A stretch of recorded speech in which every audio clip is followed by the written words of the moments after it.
Li Mei's Wuxia Whispers. Chapter 95. One Male Brothel, Part 1. Chapter 95. Male Brothel, Part 1. The rain which had poured down incessantly for several months finally deigned to stop for a rest. The next day, the sunlight was brilliant, and the people rushed around to spread the news that the heavens had shown concern for the great Jin dynasty by not allowing the unwarranted calamity to continue. The floodwaters had damaged homes and farmlands. From the time the sun rose, both the young and old in the capital city were busy repairing houses and restoring damaged shops. Even so, there was still joy on their faces, for this was an opportunity to start anew. At a corner of the most prosperous street in the capital city, the formerly splendid Grand Counselor Fu was now covered with a faint layer of dust. Within the space of a night, the crimson doors seemed to have lost their luster, never again to regain their glory. 2 seals were conspicuously affixed to the dragon's head lock, a shocking sight to anyone who glanced at it. Dragon's head big lock. An ancient form of padlock. It seems that many of them had elaborate designs. There was hardly any traffic outside the doors. Never again would there be the hustle and bustle of many visitors. Piled up on the ground were the rubbish and wreckage washed in by the floodwaters. On looking at all this, one would only feel how dirty and messy everything was. Occasionally, a passerby would glance at the scene and contempt would show clearly in his eyes. Raising a private army, intending to rebel even if the person involved were a member of the royal family, in the hearts of the common people, this would still be a heinous crime, utterly beyond redemption. Besides, Li Dong customarily relied on power and deception to deceive the masses, and the common people had long ago come to regard him with a bone-deep hatred. Now, watching him fall into dire straits, they finally found relief for the hatred they bore, and cursed him with all the evil that a vile person deserved. On the other hand, the Guan family soldiers and the Zhao family soldiers who had apprehended the rebel army were regarded favorably, especially Zhao Yi and Zhang Xianji of the younger generation.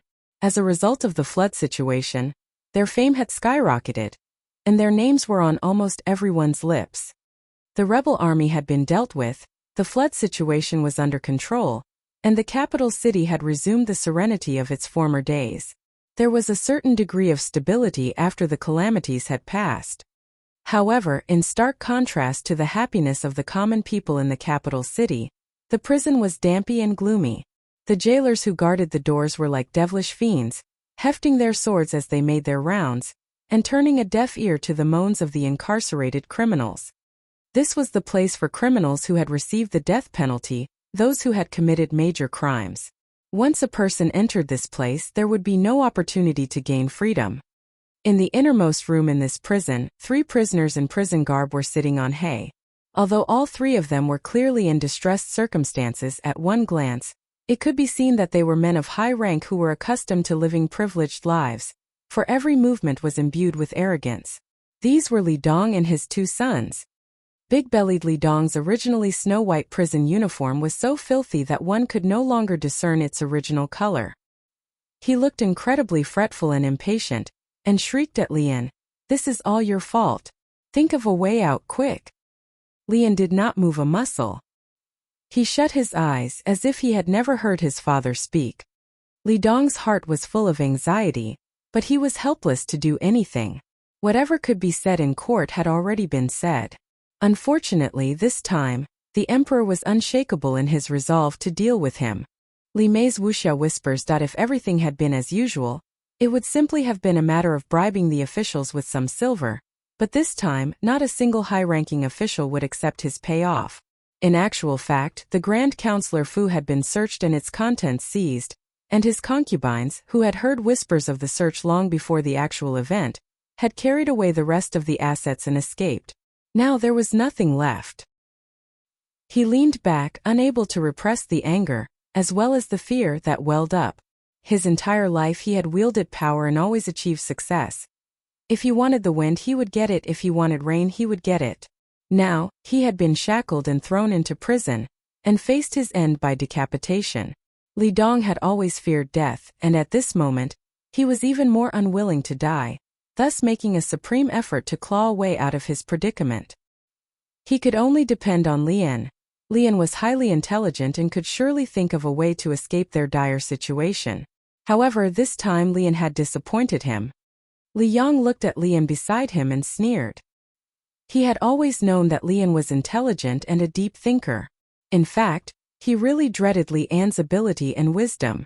However, Lian was also a born eunuch, and he was full of contempt for Lian in his heart. Now that death was close at hand, he hardly cared about concealing his loathing for Lian and spat out, "You freak of an incompetent bungler. Chung sure bu zhu by sure you. Unable to accomplish anything but liable to spoil everything." Lian blocked his ears, refusing to listen. However, an image surfaced in his mind, that of the faintly smiling face of a young girl. Her words still rang in his ears, every word a curse that sent him plunging into an abyss. In the prison, his mind slowly cleared, and Lian was able to carefully sort through the events and finally see the clues tying everything together. From the very first time Li Yang had gone to the Jiangfu to meet Jiang Susu and been castrated, they had already fallen into Jiang Ruan's trap. Li Yang's situation had only been a prelude. Jiang Ruan had clearly always intended to deal with the entire Grand Counselor Fu. Li Dong, Li Yang, and even Lian himself had unwittingly walked straight into the ending that Jiang Ruan had designed for them. Jiang Ruan had calculated everything. He even had the ridiculous idea that Jiang Ruan had long known about the Qi Lei army and his physical defect, but had carefully orchestrated events so that, in a dramatic flourish, his trump card of the Qi Lei army would become her final weapon, leading to the collapse of the Grand Counselor Fu. How could there be a person like this in the world? Li An's heart constricted. He had always been clever and conceited, and all of Jiang Ruan's strategies were gradually becoming clear to him. There was just one thing he could not understand despite having puzzled over it for a long time. That was, why had Jiang Ruan done all this? What was her motive for doing all this? Since she had given the Grand Counselor Fu no leeway to maneuver, she must undoubtedly have made them her enemies long ago. But he had sent people to investigate, and there had been absolutely no reason for her vicious actions. To do all this for no reason? Was it possible? Lian was so caught up in his thoughts that he did not realize that the jailer had disappeared at some point. When he finally became aware of the eerie silence of the surroundings, his intuition started to prickle, and Lian wrenched his eyes open to see two masked men clad in black approaching them slowly. He swept his gaze over the surroundings but saw no trace of the jailer. Li Dong and Li Yang noticed the black-clad men and said, in pleasant surprise, "Brave sirs, are you here to rescue us?" Zhuang Shi. Hero fighter, brave strong guy. The two black-clad men wordlessly strode to the cell door. They produced two keys which they had procured from who knew where and set about silently opening the door. Lian watched their movements closely, a trace of suspicion flashing in his eyes. The only person he could think of who would attempt to rescue them at this moment was 8th Prince, Xianli. However, although Xianli looked gentle on the surface, he was actually cold-hearted. If someone was beneficial to him, then he would naturally entertain that person thoroughly. If there was no advantage to be had, then he would simply discard him. The Grand Counselor Fu had now been charged with the intent to rebel, and was considered the thorn in the Emperor's side. Anyone with even the slightest connection with the Grand Counselor Fu would be the Emperor's enemy henceforth. With Xianli's temperament, he would rather sacrifice his rook in order to save his king, so how could he have sent people to rescue them? Before he could voice his suspicions, Li Dong and Li Yang had already stood up, their burning gazes fixed upon the two black-clad men. After the two men had opened the cell door, one of them moved without warning, reaching out both hands to grab Li Dong and Li Yang, while the other man shoved something into both of their mouths. While Li Yang and Li Dong stood rooted to the spot, completely taken aback, the men had already done the same to Lian, making him swallow the same pill. Li Dong did not know what to think and stared at the black-clad men suspiciously. "What do you think you're doing?" One of them said coldly, "Just something to make you quieter." After that, he said nothing else, and executed a sharp downward blow to the back of Li Dong and Li Yang's necks. In the blink of an eye, Li Dong and Li Yang toppled forwards. When Lian saw this, he knew that something was wrong, but he had no time to react before he felt something cold on the back of his neck. His mind went blank and he lost consciousness. Chapter 95. Two Male Brothel, Part 2. Chapter 95. Male Brothel, Part 2. Qiling Road was frequented by the poor people of the capital. It was adjacent to the area where the manual laborers lived, where the most inferior people from the lowest class of society came and went. These people were commonly of low status, born in abject poverty, and they relied on hard labor to live. Their lives were very challenging. Thus, among these people, it was extremely difficult for men to find wives. Therefore, the low-class brothels and male brothels along Qiling Road did a thriving business.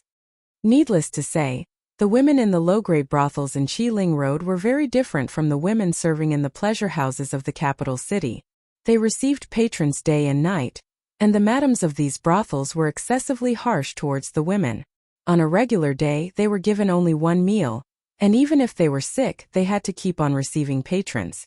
However, if the illness was debilitating, then they would be bundled up in a woven mat and tossed into a mass grave where the bodies were frequently eaten by wolves. Yet, the male brothel on Qiling Road was different from the typical low-grade brothel. Occasionally, among these inferior people from the lowest class, one or two had unusual tastes. Women's bodies were weak and could not take much physical abuse. Moreover, the young men at the male brothel were very different from those in the capital city. They were not that type of delicate, fair young men. Most of them came from poverty-stricken families, and as selling their labor only earned them a pittance, they resorted to selling their bodies. These young men had strong bones and robust bodies, and their looks were not the most important aspect. However, even though they were robust, they were frequently abused to death. On this day, the male brothel on Qiling Road was accepting business. When the madam of the brothel saw the three people, a smile came to her face when she assessed the first two, but she frowned at the last person. She snapped her short, stubby fingers with their painted nails, and tossed a coquettish glance at the man opposite her as she said, "Gentlemen, what's the meaning of this? The first two are genuine good quality goods, but this one, could it be that you're just having fun with this slave?" The men on the ground were in bedraggled clothes. The first two looked like young travelers. Although their hair was a mess, they were items of the best quality with their soft, smooth skin and tender flesh. In this male brothel, it was enough to catapult them to the leading roles. However, the man who was behind them was between 40 and 50 years old with a big belly. He would definitely spoil people's appetites. Jeannie turned a blind eye to the coquettish charms of the male brothel's madam, retrieved some banknotes from his clothes and said, "Here, this is the payment." When the madam saw the banknotes, she was so happy she smiled until her eyes were little slits. Laughingly she said, "If gentleman trusts this slave, then also hand this man over to this slave. Although he is older than most, the good thing is that his body is soft and tender. Some people here like excitement, so they extinguish the lamps and find it great fun. If such people don't look at this person's face and he's taught how to use his body, then that will do." She spoke so loudly and casually about these matters which flipped yin and yang that Jeannie felt a little uncomfortable. He said, "These three men will have to be well trained. Madam will have to make extra effort." This brothel's madam had been in this business for many years, so she was naturally not given to kindness. When she heard Jeannie's words, she gained a degree of understanding. Who knew which rich and noble family had garnered which enemy? Her sole responsibility was to collect money and handle matters. On observing that the bearing of the man before her was not that of an ordinary person, she laughed and said, "Gentleman does not trust this slave's intention? Don't worry, since it's like this, then I will arrange for them to receive patrons today." She looked at Jeannie, fluttering the handkerchief she held in his face as she lowered her voice and asked intimately, "Gentleman would like to see this with his own eyes." Jeannie shuddered as goosebumps rose all over his body and said, "That's all right. Many thanks." When Lian regained consciousness, Li Yang and Li Dong were still out cold. Lian practiced martial arts regularly and had some foundation. He wanted to utilize his internal strength, but when he moved he discovered that his entire body was soft, completely lacking strength. Taken aback, he squinted, and he was gradually able to see what was around him more clearly. Taking measure of his surroundings, he saw that he was in a small room, which emitted an odd scent, like the smell of the cosmetics women applied. Yet, it was mixed with something else which he could not distinguish. The decorations in the room were both cheap and somewhat gaudy. At present, he was sitting on a bed. over which hung a peachy pink, gauzy canopy. It seemed like a woman's boudoir, but at the same time it was not quite that either. Despite how clever Lian was on a normal day, he still could not figure out where he was. He looked once again at Li Yong and Li Dong, who were lying unconscious on the bed, and his heart constricted. Without a doubt they had fallen into a trap. Since their opponent dared to abduct them from the sky prison, this fearlessness could only come about due to a strong and powerful backer. But this kind of action, and to end up in this kind of unknown place, what on earth was the intention behind it? Tianlao, lit. Sky prison, refers to a prison set up in the capital city under the direct control of the imperial government. It is where serious prisoners are incarcerated, and is above ground as compared to a dungeon. As he was pondering over this, he heard the door being pushed open with a creak, and someone walked in leisurely. The footsteps approached unhurriedly, and the corner of a vibrant crabapple pink skirt appeared. Looking upwards from that delicate and beautiful skirt, one saw a graceful figure and a lovely face with a sweet-tempered smile, but whose eyes were as cold and hard as a knife. Eldest Jiang, Mississippi. As expected, it is you. Lian laughed grimly. His intuition had told him she was behind all this much earlier, but the instant he saw Jiang Ruan, he could not describe what he felt in his heart with words. Was he angry at having been forced into this situation, or suppressing his rage through gritted teeth? Or, in resignation at his inferior skills, indifferently conceding defeat? Jiang Ruan smiled faintly and said, "Second young Master Li is indeed not an ordinary person. Eldest young Master Li and the Grand Counselor Darren have yet to come to their senses, but second young Master Li is already awake and clear-minded." She paused, then continued, "However, to be awake at present may not be a good thing. What do you intend to do?" Lian asked. Jiang Ruan said, "Second young Master Li cannot see where he is." Lian regarded Jiang Ruan carefully, and heard her softly and gently explain, "This is a male brothel, but it's no ordinary male brothel. This place is solely for the enjoyment of the lower classes, the slaves who make a living through manual labor."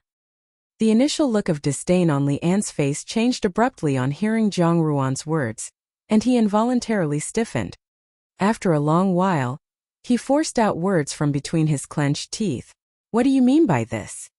The Grand Counselor Darren was always abusing his power to stir up trouble, and considered human life to be worth no more than an ant. Countless people from the lowest classes in society died by his hand. Eldest young Master Li and second young Master Li are the same. If one day you had no choice but to struggle and cry out beneath the body of a so-called untouchable, I wondered how marvelous it would be to get a taste of your own medicine. Lian glared at her unblinkingly, but his eyes were not as icily calm as they had been a few moments ago. He wanted to yell at her, but the drug which had rendered his body soft and weak also caused him to be unable to raise his voice. Instead, he could only utter, "Bitch." This kind of method could only have been thought of by a lady with a certain kind of experience. He was not afraid of death, and was also not afraid of other kinds of torment, but to make him perform such vile acts under the body of an untouchable, the more he thought about this he felt cold all over, and repulsed. Jiang Ruan watched him with great interest. With a slight smile on her face she said, "So, it turns out that second young Master Li can also feel fear. I originally thought that nothing on this earth could confound second young Master Li, so how could you repeatedly lose to me?" Her exposure of him did not stop here. With a smile, she continued, "I believe that second young Master Li has had the lifelong desire to be the best in every field. However, now that the Grand Counselor Fu has collapsed, second young Master Li no longer has the opportunity to taste the sweetness of being first in this lifetime. Hence, Ruanyang has considerately lent second young Master Li a hand." She laughed gaily as she said, "I see that the three of you, father and sons, are somewhat good-looking. From today onwards, the three of you will receive patrons together. I wonder if second young Master Li will be able to be first in this aspect." Blood surged in Lian's veins and his eyes turned red. He had faced countless opponents in his lifetime, and had been able to knock them all down with hardly any effort. However, he had never met anyone like Jiang Ruan. Terrifyingly, her every movement seemed to have been calculated and planned way in advance. It was only at the end that he was able to clearly see what his true weakness was. Death was not to be feared. What was to be feared was living a life that was worse than death, and living such a life without end. His entire being was taken over by panic, and he made a supreme effort to find a way to escape. However, when he saw the young lady's mocking expression, a sort of despairing desperation gripped his heart. It was impossible to escape. The young lady before him was not human. She was a devil, a poppy who grew from the very depths of hell. Her beauty moved people, but once she got close, her bloody tendrils would wrap resolutely around you while simultaneously dragging you down to hell. It was not that she never made a move, but that a single move led decisively to a comprehensive loss for others.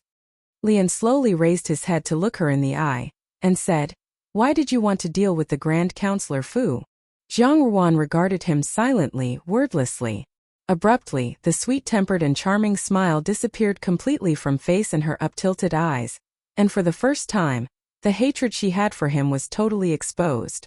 Just like a tranquil ocean suddenly turning turbulent, everything was a swell of surging black waves, and within that black surge was bloody hostility, a deep-seated hatred soaked in bloody death, of absolutely irreconcilable enemies.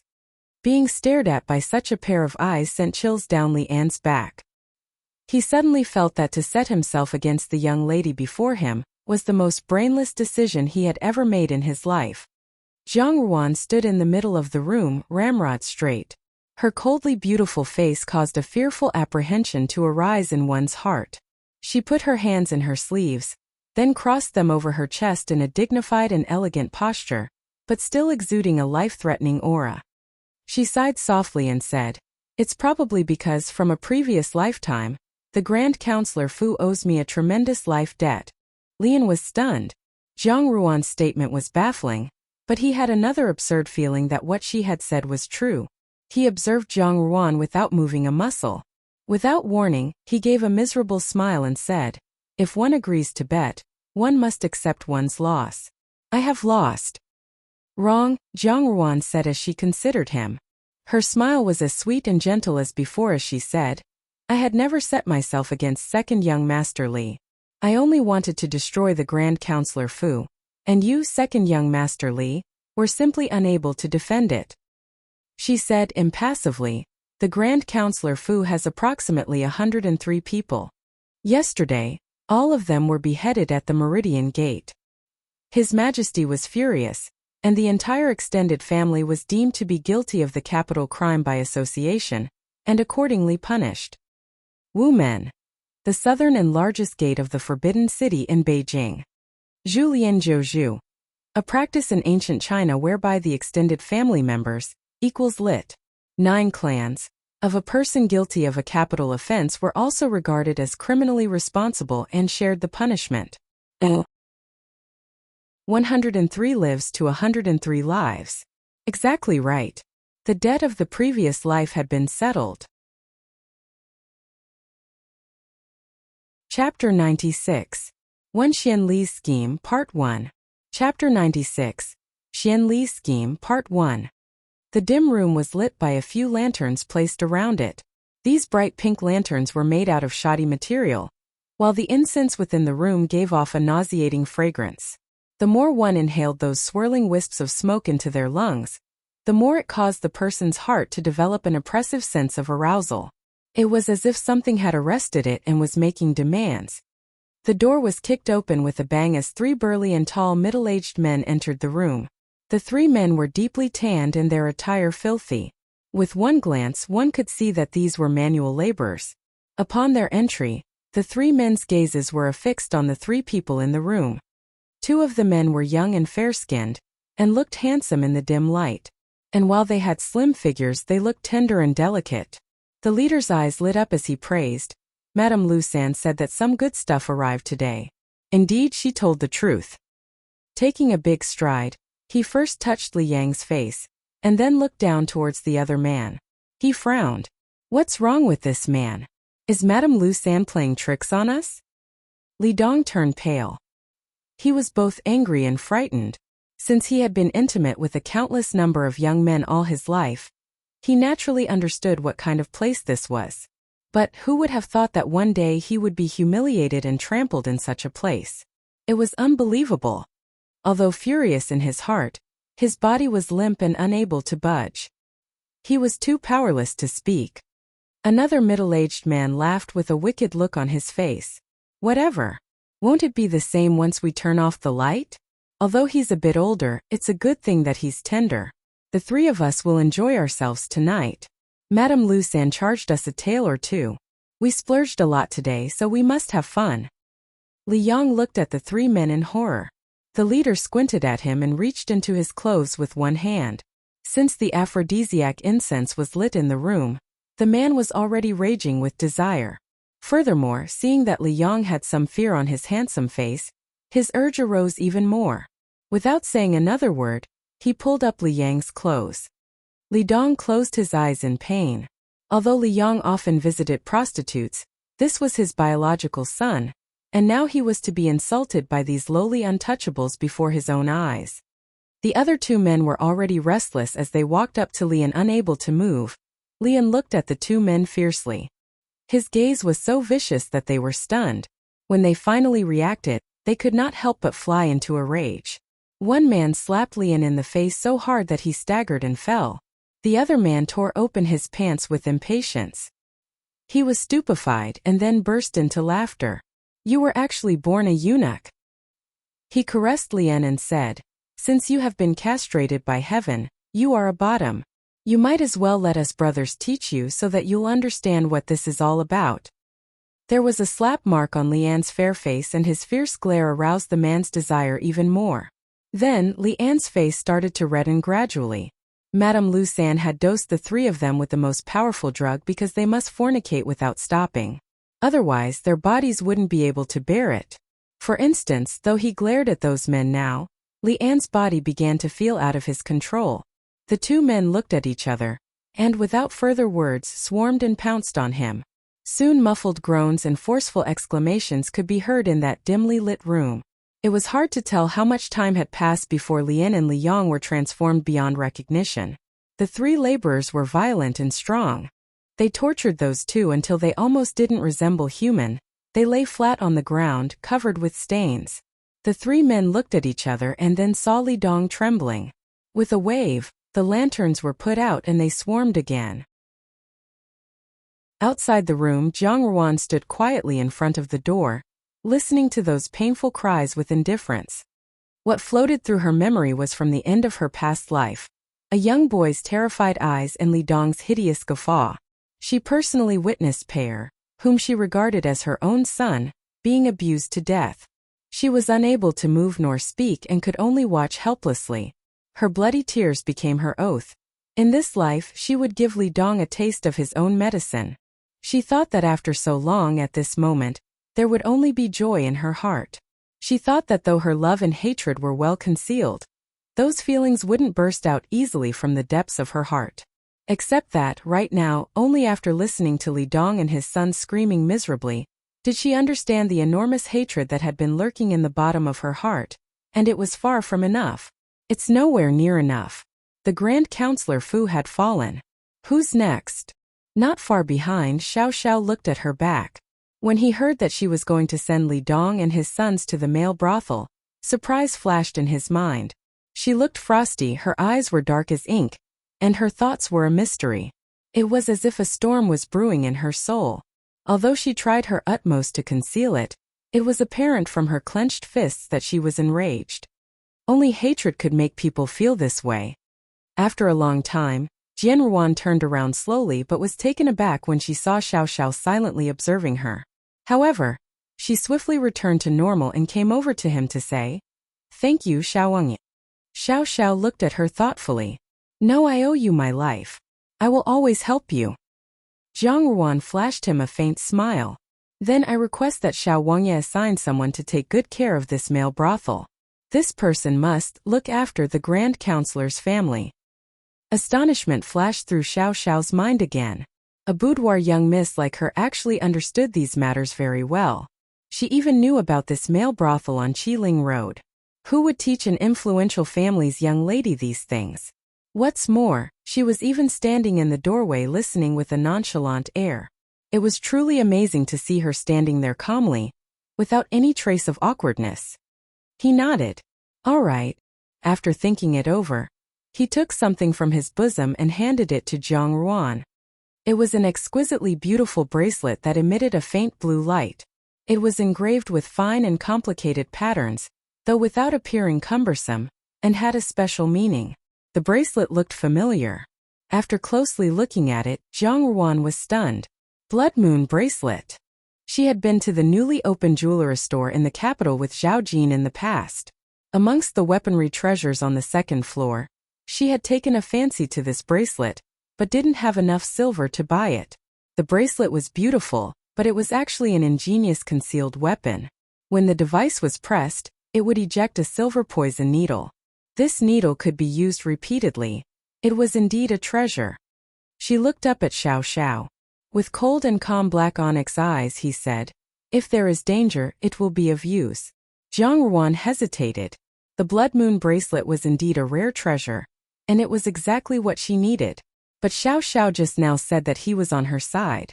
Was he worth trusting? However, her fondness for the bracelet temporarily overcame her doubts. She took the bracelet and told Xiao Xiao with a smile, "Thank you, Wang Yi." Xiao Xiao pursed his lips and turned around. He walked with her and then remarked, "Zhang Chao has been released from prison." Zhang Ruan pondered briefly. I know. She had never assumed that Zhang Chao could be defeated with a single blow because without conclusive evidence, at best, only doubt could be cast on him. Xia Yan would do her utmost to save Zhang Chao from prison, but he wouldn't necessarily get away scot-free. Needless to say, present circumstances would now make it impossible for Zhang Chao to look up again in this life. Who would look favorably on a man who had been in prison? As for Xia Yan, the price she paid might not be for something as simple as she had assumed. In short, these two had suffered a double loss star. She was delighted at this thought. Pilfuren Usabing. Having given away a bride, to lose one's army on top of it / to suffer a double loss after trying to trick the enemy. So be it. One at a time. It's a matter of course that debt must be paid in full, and a life lost must be exchanged with another life. In the Jiangfu's Yanhua Yuan, Xia Yan's lips trembled as she looked at Zhang Chao. Zhang Chao's face had turned pale and he seemed gripped in extreme fear. His cheeks were sunken, his eyes were dull, his hair was stained with a lot of filth, and his whole body emanated a disgusting smell. After only a few short days in prison, he had completely changed. There was no longer any trace of the dashingly elegant young master of the past. The physician had already come to examine Zhang Chao. He said that Zhang Chao's lower body had been ripped apart and he was also traumatized, thus he must be nurtured well in the Fu. Although the physician's words were extremely vague, Xiaoya felt like she was struck by lightning. Zhang Chao was insulted in prison. She looked at Zhang Chao in disbelief. He was huddled up in the corner of the room, trembling and murmuring, Don't.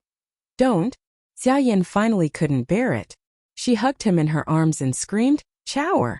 Zhang Chao pushed her with all his might. With eyes filled with fear, he bit her frantically.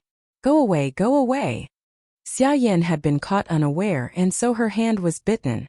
The bite wound was very deep and blood gushed out immediately. Lin Lang froze with fear, then hurried over to help. "Foreign, are you all right?" Xia Yan waved Lin Lang away and hugged Zhang Chao, crying, "My Chaoer, open your eyes and see clearly. I'm your mother. I'm your mother." She hugged him so tightly that Zhang Chao could not break free. He gradually calmed down in Xia Yan's arms and said with a trembling voice, "Mother? It's me, I'm your mother." Xia Yan couldn't help the pain. "Chaoer, who did this to you?" Zhang Chao trembled all over, grabbed Xia Yan's sleeve and repeatedly said only one sentence. "Mother, help me, mother, help me." Unbearable images rolled through his mind. How was that prison any place for people to stay? Those prisoners were the worst of men. And it was unknown by whose commands the jailer had put him there with them. But those people were the most despicable. They didn't distinguish between men and women. He had been forcibly humiliated. In a few short days in prison, he was tortured until he didn't resemble a human. As he remembered, Zhang Chao suddenly felt a burst of sourness in his stomach. Then he vomited all over Xia Yan's face. The servant girls in the room were all shocked and hurried over to help, But Xia Yan only felt dizzy and immediately directed them to take Zhang Chao back first. Chapter 96. Tu Xian Li's Scheme Part 2. Chapter 96. Xian Li's Scheme Part 2. After comforting Zhang Chao and settling him down to sleep with difficulty, Xia Yan went to change her clothes. She seemed to have aged 10 years overnight. She no longer had the previous beautiful and gentle looks. With her hands pressed to her forehead, she looked just like an aging middle-aged woman. Lin Lang spoke with concern. Foreign? She had the gall to treat Chaoer like this. Xia Yan's heart was in pain when she thought of Zhang Chao. I will return it to that by asterisks 1,000 no 10,000 times over. She knew that Lian was the one she should be blaming, but he had already been put into prison, so she could only lay all the responsibility at Zhang Ruan's door. If it weren't for her, this wouldn't have happened to Zhang Chao. Foreign, the silver is ready. The account books in the treasury also need to be reviewed. Lin Lang reminded her. Xia Yan was sullen again when this matter was mentioned. Previously, in order to pay Zhang Chao's debt at Bai Hualu, she spent a large amount and had even taken out a hefty amount from her own dowry. This time, rescuing Zhang Chao from prison had required her to hand out bribes everywhere, thus spending a lot of silver. The remainder of her dowry was set aside for Zhang Susu's future dowry, but the remaining silver in the common treasury for the household's public use was not much. So she had turned her mind towards old Zhang Madam's dowry. Old Zhang Madam was a daughter of the nobility and possessed a generous dowry. Since everything would be set aside for Zhang Quan eventually, she hadn't thought about it. Until now. After Zhang Chao's mishap a few days ago, Zhang Quan had begun to ignore her in his anger, so she had no other option but to seek help from old Zhang Madam. Except, her plea was refused without the slightest hesitation. And while she used to be able to ask for help from Xia Chang, recently Xia Chang and the Zhang family held a lot of grievances. Xia Yan was helpless. Except, while she couldn't pry silver out of old Zhang Madam's hands, all the country estate and farmlands that bore her name were still hers.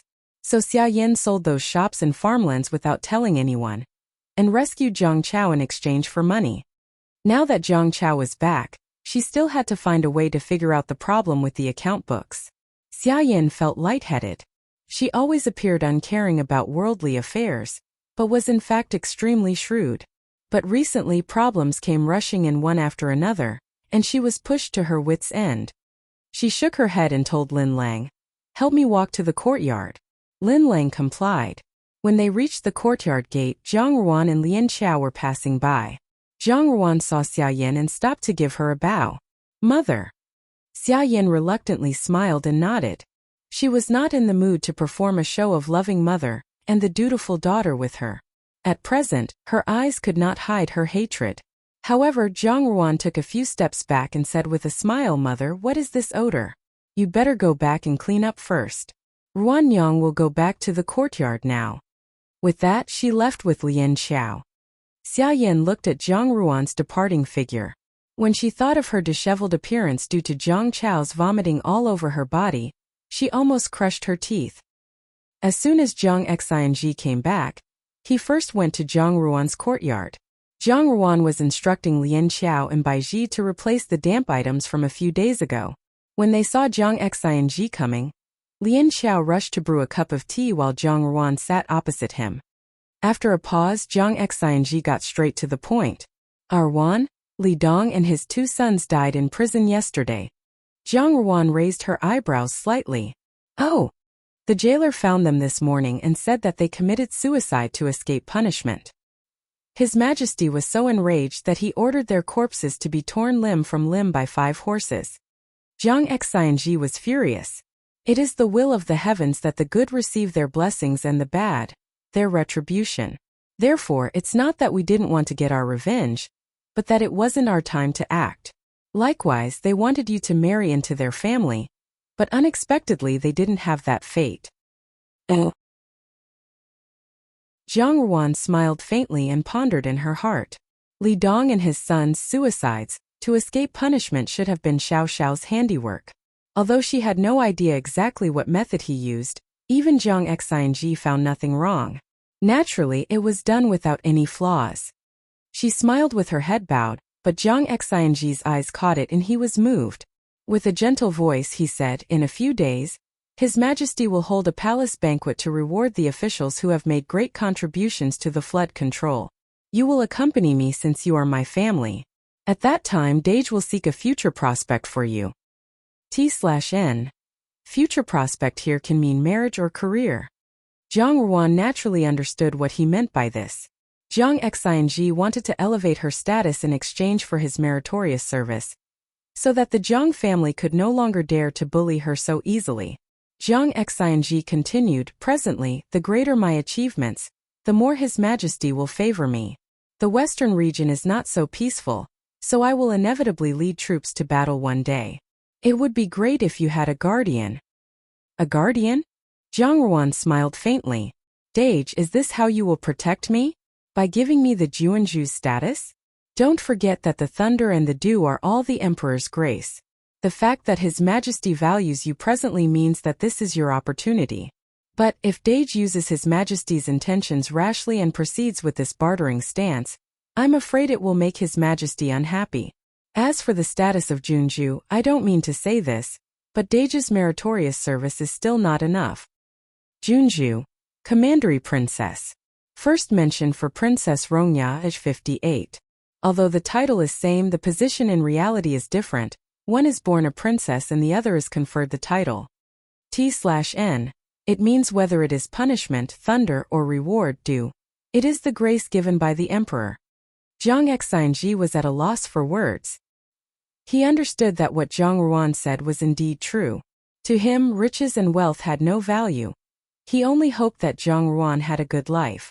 The kind of place the Jiangfu was, as well as its people's attitudes, he could see it all very clearly.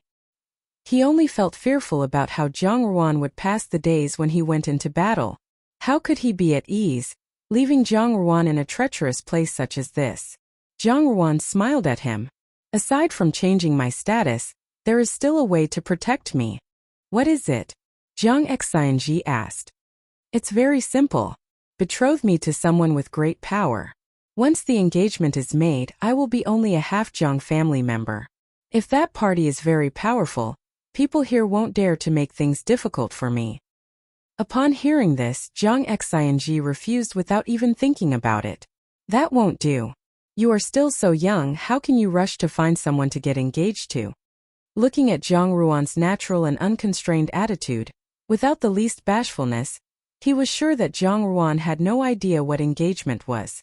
He said, "Besides, the Jiang family is on friendly terms with the Xia family, while the Xia family and 8th Prince are close. It's not easy to find a person who can match 8th Prince." Then he seemed to recall something. He was suddenly stupefied and didn't speak for a long time. Zhang Ruan looked at him. "Dage." Jiang Xing came to himself and looked at her strangely. "Ruan, what do you think about Xiao Xiao?" "Jiang Ruan." To her surprise, he was seriously considering this. Zhang Ruan glared at him, then sighed after a long time. She told him gently, "Dage, have you forgotten? I've told you before that I don't want to marry." Before Jiang Xing could reply, she spoke again. "Besides, in this world things change so rapidly. The in-laws may turn into hungry wolves. Have you forgotten, mother? How innocent was Zhao Mei, but just like a flower, she buried her youth in the Jiangfu. Wasn't it due to Zhang Quan's ruthlessness? And in her past life she deteriorated to the point that life was worse than death, and her close relatives were slaughtered. Wasn't it because Xianli gained her trust using a gentle mask as deception? The heart, after all, was the most unreliable thing in the world." The indifference and chill in Zhang Ruan's eyes were so profound that Jiang Xing was stupefied. He reached out to stroke Zhang Ruan's head. "You're just a little girl. Why do you speak like an adult?" He said, "Dage is here. I won't let you suffer any grievances. Dage, don't worry about me. I have a way to fulfill your wish at the palace banquet. But please promise me one thing. Don't gamble away your own future for my happiness. For Arwan, the higher Dage goes, the safer it is. Arwan will be more at ease." Jiang Xing looked at her and nodded. "All right, I promise you." In the capital at 8th Prince's Fu, Xianli was restless. His eyes, which had always been gentle and affectionate, were overflowing with anger at the moment. Li Dong and his 2 sons, fearing punishment, had unexpectedly committed suicide in prison. However, judging from Li Dong's temperament, it was impossible for him to do such a thing. But at present his every move was being monitored. Since the Grand Counselor Fu had met this mishap, the imperial censors were looking at him like a tiger eyeing its prey. They wished he would make a mistake. The people he had secretly dispatched also couldn't obtain any useful information. At the thought of losing a good chess piece for no reason, Xianli felt indignant. Although he had made up his mind to eventually abandon the Grand Counselor Fu, this was not the right time. Xianli would always squeeze anything in his hands dry until its last drop of usefulness. Even if the Grand Counselor Fu was to be destroyed, it should have still held some value to pave the way for his progress. Yet, unexpectedly, Li Dong and his sons died in prison for no reason. The dead couldn't bear witness. Those suspicions concerning him would become thorns that pricked deep into the emperor's heart and were impossible to pull out. How could he not be indignant? The subordinate at his side came to report. Your Majesty, after a thorough investigation that day, the person second young Master Li was about to deal with was eldest Jiang Mississippi. Then, somehow the officials and soldiers were brought in. Even the Qilei army was annihilated in one fell swoop. Jiang Ruan, it's Jiang Ruan again. Xianli stood up all of a sudden and then sat back again, feeling stuffy in his chest. Lian complacently thought that he had concealed the true strength of the Qilei army. In fact, everything was under Xianli's control. He had thought that at a certain point, he would take the Qilei army for his own use. Who would have known that in a period of great change, the Qilei army would become a political hot potato? He could only watch helplessly as it was captured by the officials and soldiers. As he recalled the days when quite a few of the Qilei army's locations were suddenly destroyed, he started to suspect that those officials and soldiers were members of the Zhao and Guan family. Needless to say the Guan family, but the Zhao family's involvement was too coincidental. When he heard from his subordinate that Lian originally wanted to deal with Jiang Ruan, the light gradually dawned on him. If everything that happened was truly Jiang Ruan's doing, she was really terrifying. He remembered that before Lian was arrested, they had a chat.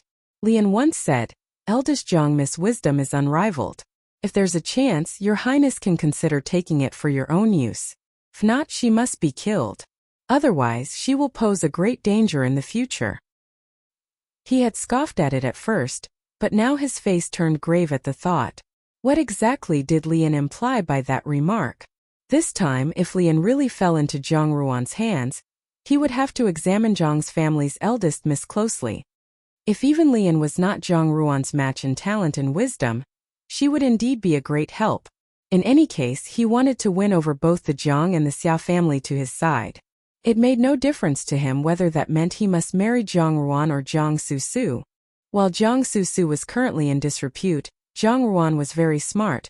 When he thought of Jiang Ruan's young but charming face, his heart swayed, and he suddenly sighed comfortably. If he could use her for his own purpose, if he could do so.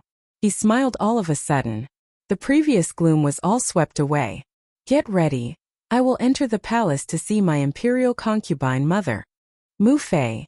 Mu Mother Fei imperial concubine. It remained to be seen who would emerge as victor in the end.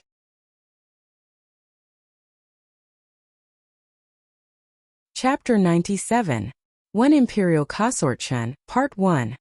Chapter 97. Imperial Consort Chun, Part 1.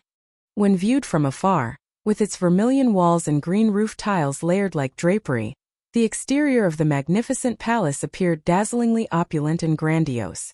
Yet no one knew how many dead bones were buried deep within. Jinbihuang, gold and jade in glorious splendor, figure a dazzling sight. Ximeng Palace was positioned in the southeast corner of the imperial palace. Its environment was secluded and peaceful, and along its border was a far-reaching tree peony garden. These tree peonies were especially procured upon the emperor's order from Luoyang. Skilled landscapers were appointed to meticulously transplant, care, and tend to these peonies. Every time the peonies were in season and the flowers were in full bloom, the garden would burst forth with beautiful purple and brilliant red flowers. It was a magnificent sight to behold. This palace was the residence of one of the 4 imperial consorts. She was the current most favored of the Emperor Imperial Consort Chan, the biological mother of 8th Prince Guifei, senior concubine. This is a senior rank, higher than Fei Imperial Concubine. Initially, once the emperor had ascended the throne, his foundation and power was unstable.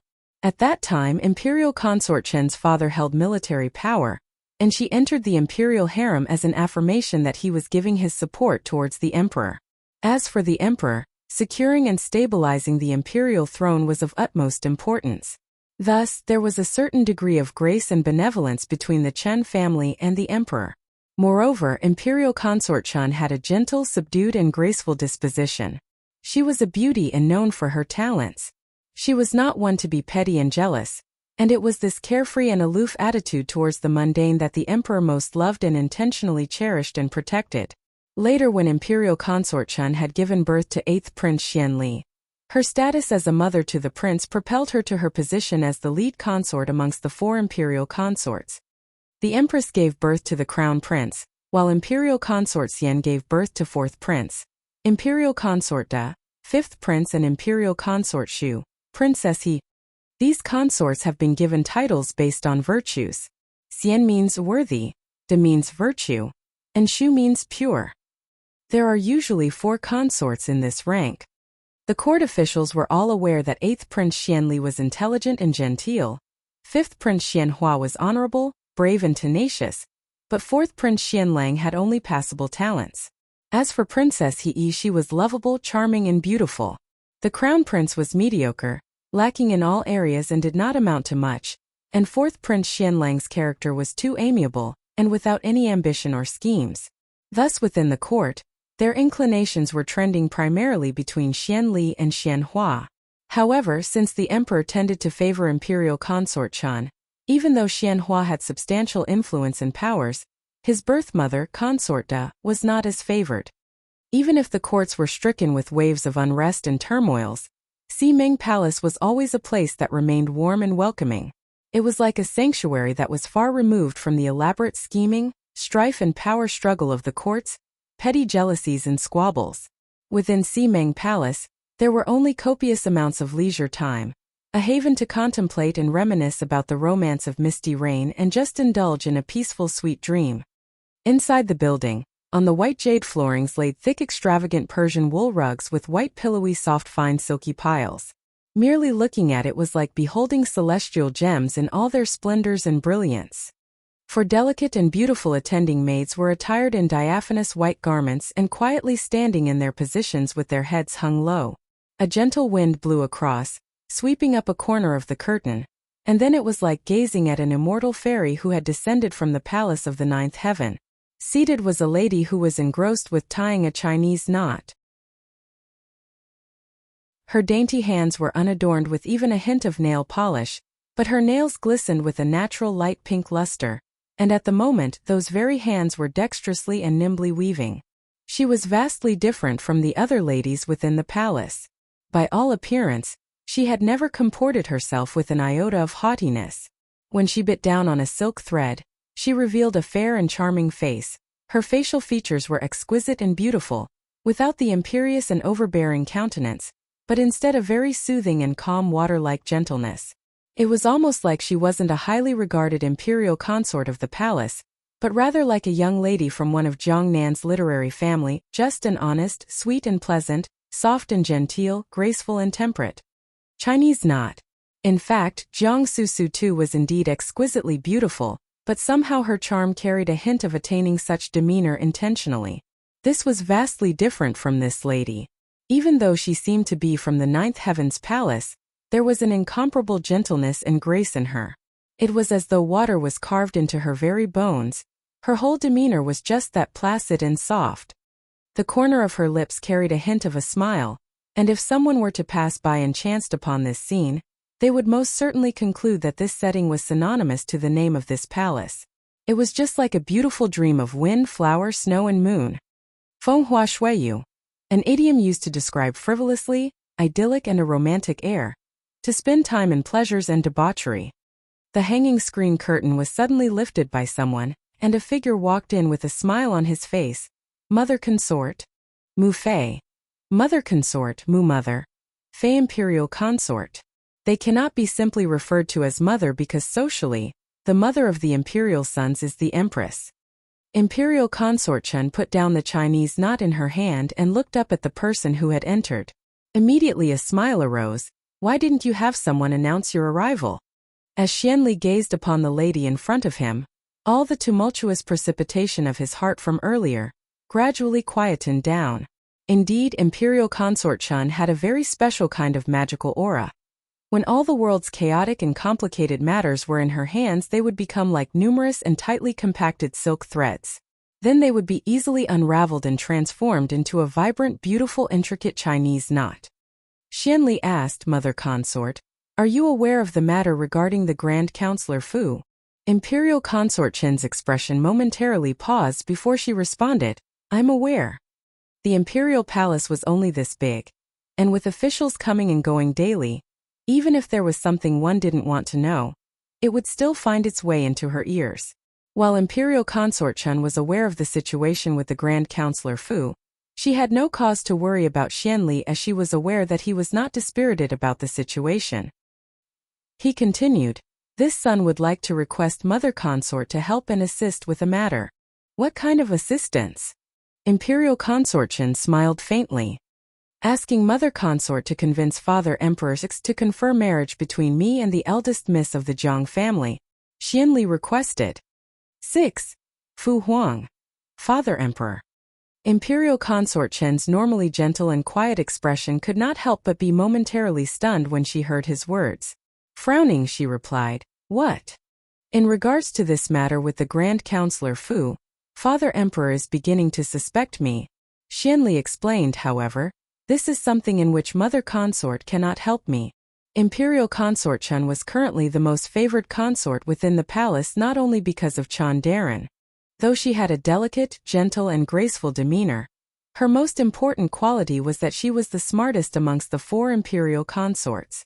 She always carried herself well and was not involved in worldly affairs. She didn't concern herself with matters of the court, nor tried to sway the emperor's decision towards any sides. Whenever the emperor preferred to come to Ximeng Palace, it was always to indulge in a beautiful and enchanting dream. Furthermore, what really caught the emperor's eye was that she wasn't one to vie for power or attention. Thus, if she were to rashly step in on behalf of Xianli, or even reveal any such inclination, it would most definitely arouse the emperor's suspicion and in turn would cause the emperor to distance himself and withhold his favor. Imperial Consort Chen was clear on this point, and Xianli also shared the same understanding. As such, he would not rashly seek Imperial Consort Chen to intercede on his behalf. He was well aware that the emperor was now beginning to suspect him, but as long as Imperial Consort Chen continued to receive His Highness's favor, then the emperor would not truly renounce and abandon him. The Jiang and Xiao family have been implicated, and with the situation that has happened with the Grand Counselor Fu, there is a rising and changing trend within the courts. Your son needs to secure his influence and make an outward display of my stance towards the Xiao family. If I were to rashly react, Father Emperor would immediately be suspicious. However, eldest Jiang Miss is not favored, and using her titular name would result in Father Emperor letting his guard down, and in turn not totally sever all relations with the Xiao Fu. Imperial Consort Chen quietly observed Xianli, Your Highness, you haven't been honest with Bengong 7. 7. Bengong, Iliism for imperial consorts. Lit. It means this palace. Xianli's gaze turned indolent. He was fully aware that his mother consort was always wise and astute. Otherwise there was no way she would sit securely as the head of the 4 imperial consorts in this exploitative and oppressive imperial harem. The emperor was also aware that she was not totally without aspirations or scheming machinations, but was just happy to indulge and favor her. This was also testament to her ability to grasp hold of a person's heart. In reality, along his pathway to usurp the position of the crown prince, Imperial Consort Chen had given many suggestions and ideas. Even with the quiet disposal of 7th Prince and 9th Prince within the palace, Imperial Consort Chen most definitely had her hand in it. But then again, what did that matter? Currently those people had long become fertilizers for the peony flowers, while Imperial Consort Chun continued to sit securely upon her position. He pondered momentarily. Eldest Jiang Miss isn't an ordinary person. The collapse of the Grand Counselor Fu was mostly due to her effort. Lian had previously alerted me that she was a wise and astute person, and if she could be roped in, she would undoubtedly be an invaluable asset. Your son thought that since she is so insightful and has the ability to predict the heavens, it might be worth making use of it. Insightful and predictive abilities? Imperial Consort Chun shook her head. Lian is an obstinate and self-opinionated person. He always thought himself above others, so it's not strange for him to fall into the schemes of others. Ben Gong had already expected that this day would come. However, for him to be taken down by a girl, now that is rather startling. Xianli responded, indeed, and that's why I was thinking, if I can obtain a marriage alliance, then I will be able to use her for my benefit. Imperial Consort Chun laughed in spite of herself. Your Highness is still young, and was overly reliant on Lian, and has trustingly put too much weight on his words. However, Ben Gong feels that to say that this girl is insightful and can predict the heavens seems rather exaggerated. But since you've put it forth as such, it would appear that in your eyes, this girl is somewhat different from all other girls. Ben Gong and Your Highness are mother and son, so in a few days' time during the palace feast, Ben Gong will personally bring this matter up. Ben Gong will then grant her a year, and if she doesn't perform to expectations of her predictive and insightful nature, then that will signify she is unworthy to be Your Highness's fiancée. Fiancés can be changed, but this eldest Jiang Miss will have to disappear and perish like a wisp of fragrant incense. What does Your Highness think about this? While she flippantly described the life and death of a person, her features remained as gentle and calm as a lotus, almost like a benevolent, merciful immortal. Xianli mulled over the matter for a while before raising his head.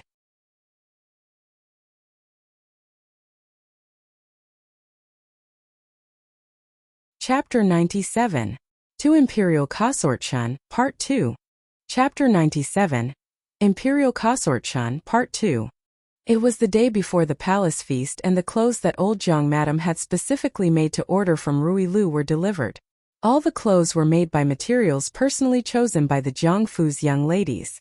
As Lu Rui presented the clothes, she looked at Jiang Ruan with much heartache. Eldest Jiang Miss has such a fair complexion.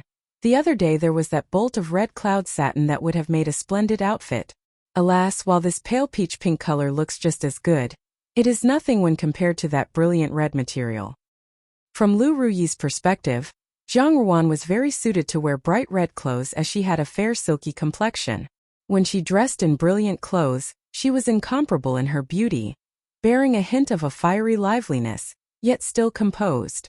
Though interestingly, while adorned in that fire-like color, her strange, cold-like and indifferent demeanor was enhanced. Ordinarily fire and ice are two extremes, but in her case, they seemed to blend into an exceptional harmony, a beauty beyond comparison who immediately grabbed one's attention after just a look. Jiang Ruan herself was well aware of this point, which was why her usual attire was mostly red in color. However, for this particular occasion, she had done the unprecedented by selecting a pale color. Although Lu Rui had tactfully tried to suggest otherwise, Jiang Ruan was still adamant in her selection. So without much ado, Lu Rui had to resign herself to make the outfit as per Jiang Ruan's instruction. Many thanks to shopkeeper Lu's kind consideration, Jiang Ruan smiled, however. I still like the color of this material. While she couldn't fathom why Jiang Ruan was so resolute in her decision, Lu Rui had come to acknowledge the fact that this Jiang family's eldest young miss was a person who knew her own mind. Furthermore, there was definitely a reason for her decision, and it was only that she was not privy to it. Acknowledging this, she laughed in reply. Eldest Jiang Miss is a beauty without rival, and will look splendid in whatever you choose to wear. It is I who have overstepped my boundaries. It is just that all the other young ladies of the Fu appear to consider the palace feast as rather important and have made me alter and adjust their clothes many times. She once again tactfully pointed this out, to which Jiang Ruan only smiled slightly. The palace feast is indeed of great importance, and my younger sisters do not want to cause the Jiang Fu to lose out in appearance, thus they ought to be fastidious. Indeed, what kind of event was the palace feast? If it weren't for the major flood disaster in the Great Jin dynasty this year, Perhaps these officials' daughters might never have such an opportunity to attend this event in their lifetime. Furthermore, there would be many noble families and their young masters in attendance, and so who wouldn't want to leave behind a lasting impression in the hopes that it might bring about a prestigious marriage offer in the future? Wouldn't this be a splendid outcome? Therefore, for these government officials' young ladies, especially those born of concubines, this palace feast would be an opportunity more important than life itself. After Lu Rui finished, she stood and bid her leave. Zhang Ruan had Lu Zhu see her out, but then unexpectedly Zhang Xing entered her courtyard. Seeing her, he asked, "Ruan, are you all prepared for tomorrow?" Noticing the new clothes at the side, he continued, "Since you've also got new clothes tomorrow, Ruan, your beauty will absolutely outshine all others." In Zhang Xing's eyes, Zhang Ruan was most definitely the best. She was beautiful and gentle, yet sensible and courageous. Even though he was clueless in regards to a red dress or a pink one, he only knew that Zhang Ruan would look beautiful in whatever she chose to wear. Zhang Ruan was too lazy to pay attention to his nonsensical chatter, nor did she expect that Zhang Xing would actually sit down across from her and say in all seriousness, "The imperial palace is nothing like the Fu. There are rules and decorum for everything. I'm sure the people in the Zhang family would not have ever taught you the etiquette when entering the palace, or even now thought of arranging for someone to help advise and instruct. This has all been done in hopes that you will make a blunder at tomorrow's event, so you have to remember." Dage, not waiting for Zhang Xing to continue on, Zhang Ruan interrupted him. "Since the day Dage returned, have you found me lacking in any way?" Zhang Xing was momentarily blindsided, then immediately shook his head in reply, "Not at all." This was the truth. Since his return to the capital, he had felt that Zhang Ruan had matured immensely. Even her temperament compared to before was like that of another person. Her mannerisms were exceptionally refined. Over the past few days he had accompanied Guanliang Han with errands, and had had many opportunities to encounter various young ladies from high-ranking officials and noble families, and concluded that they didn't have even an ounce of Zhang Ruan's elegant bearing. Zhang Ruan laughed. "Since there is nothing lacking, then Dage shouldn't have anything to be concerned about. Since I can manage within the Zhang Fu, naturally I will also be able to manage at the imperial palace. There isn't that much of a difference, except maybe the circumstances might be a bit more stringent." Zhang Xing knitted his brows. "But ultimately you've never been to the palace." "Dage," Zhang Ruan interrupted yet again, "I am well aware of all the ranks of all the palace ladies, the gratuity to be given to all the head eunuchs, how to curtsy and address all the consorts. Furthermore, I am knowledgeable of which side palace halls and chambers that are out of bounds and should not be entered." She countered. "Dage, how much do you know? Within the palace, do you know who is the most trusted head eunuch serving the emperor? Or which young eunuch under the head eunuch is his adopted son? Do you know which two of the empress' personal maids in attendance possess martial arts skills? Or which pretty lady has the most terrifying temper, and is best be avoided under any circumstances?" She spoke slowly and with authority, and so as Zhang Xing listened he was quite shocked. In his heart this felt absurd and unbelievable, but he never once doubted what Zhang Ruan said. Her tone was like someone who had been shaped and had endured after being put through the very bowels of the palace machinations, an insider's perspective, almost like one who had personally experienced it. It was obviously impossible for Zhang Ruan to have such personal experience. However, all these secrets from within the palace, how could she, who had been a closeted young miss, come by such information? Should all these little secrets be leaked out, that would be catastrophic. Once again his heart abounded with a bizarre feeling as he looked towards Zhang Ruan. "Ruan, how do you know all this? What does Dage think?" Zhang Ruan looked at him and answered with a rhetorical question. Zhang Xing was stumped but couldn't help but think of Xiao Xiao. The relationship between Xiao Xiao and Zhang Ruan could not be seen as ordinary. Moreover, Xiao Xiao was doted on and trusted by the emperor, and his personal influence and power was beyond the heavens. If Xiao Xiao had actually divulged all of this on the one hand, he felt relieved that Xiao Xiao trusted Zhang Ruan so much, but on the other hand, he couldn't help feeling a little vexed that Xiao Xiao would so randomly divulge such secrets to Zhang Ruan, who had no business knowing of these matters relating to the imperial palace. Honestly, Zhang Xing only wanted Zhang Ruan to live a life free of the pain and sufferings of the world, happily enjoying an idyllic simple life. The more Xiao Xiao were to share such matters with Zhang Ruan, the more her life would become complicated. He looked at Zhang Ruan prudently. Ruan, all these things you must never speak of to another person. Zhang Ruan smiled faintly. Obviously I would not have spoken such matters to anyone else. I merely wanted to let Dage know that with regards to matters within the Imperial Palace, I am very much in the know. Dage doesn't have to worry about me, but this foray into the palace will undoubtedly create an opportunity for many people acting in the shadows to cause trouble. So Dage must definitely be alert and careful, and not act rashly. Zhang Xing nodded. I understand. Suddenly Zhang Xing recalled something and fished out an object from his chest. Earlier I never got a chance to give this to you. Finally it can return to its original owner. Nestled quietly in Zhang Xing's hand was a piece of half-moon-shaped amber. It had a glossy luster and was embedded with a lifelike butterfly wing. At Wulin Road, those unscrupulous men had used this amber to lure Zhang Xingji into their death trap.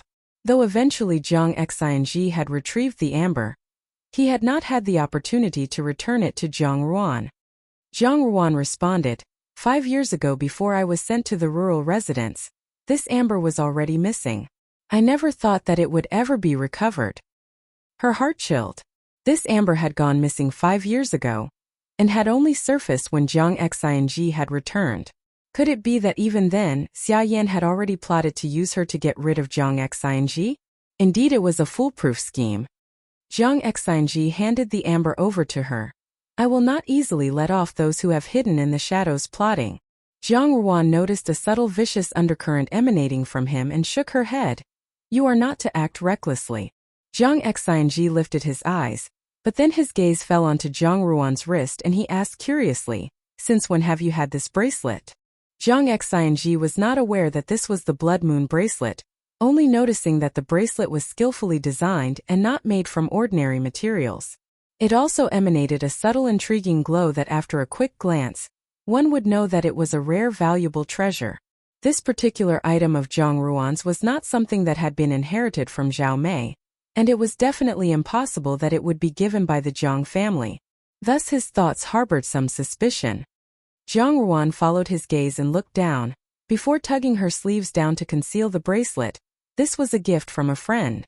Zhang Xing was about to inquire further into the matter, but Zhang Ruan took over the conversation and changed the topic.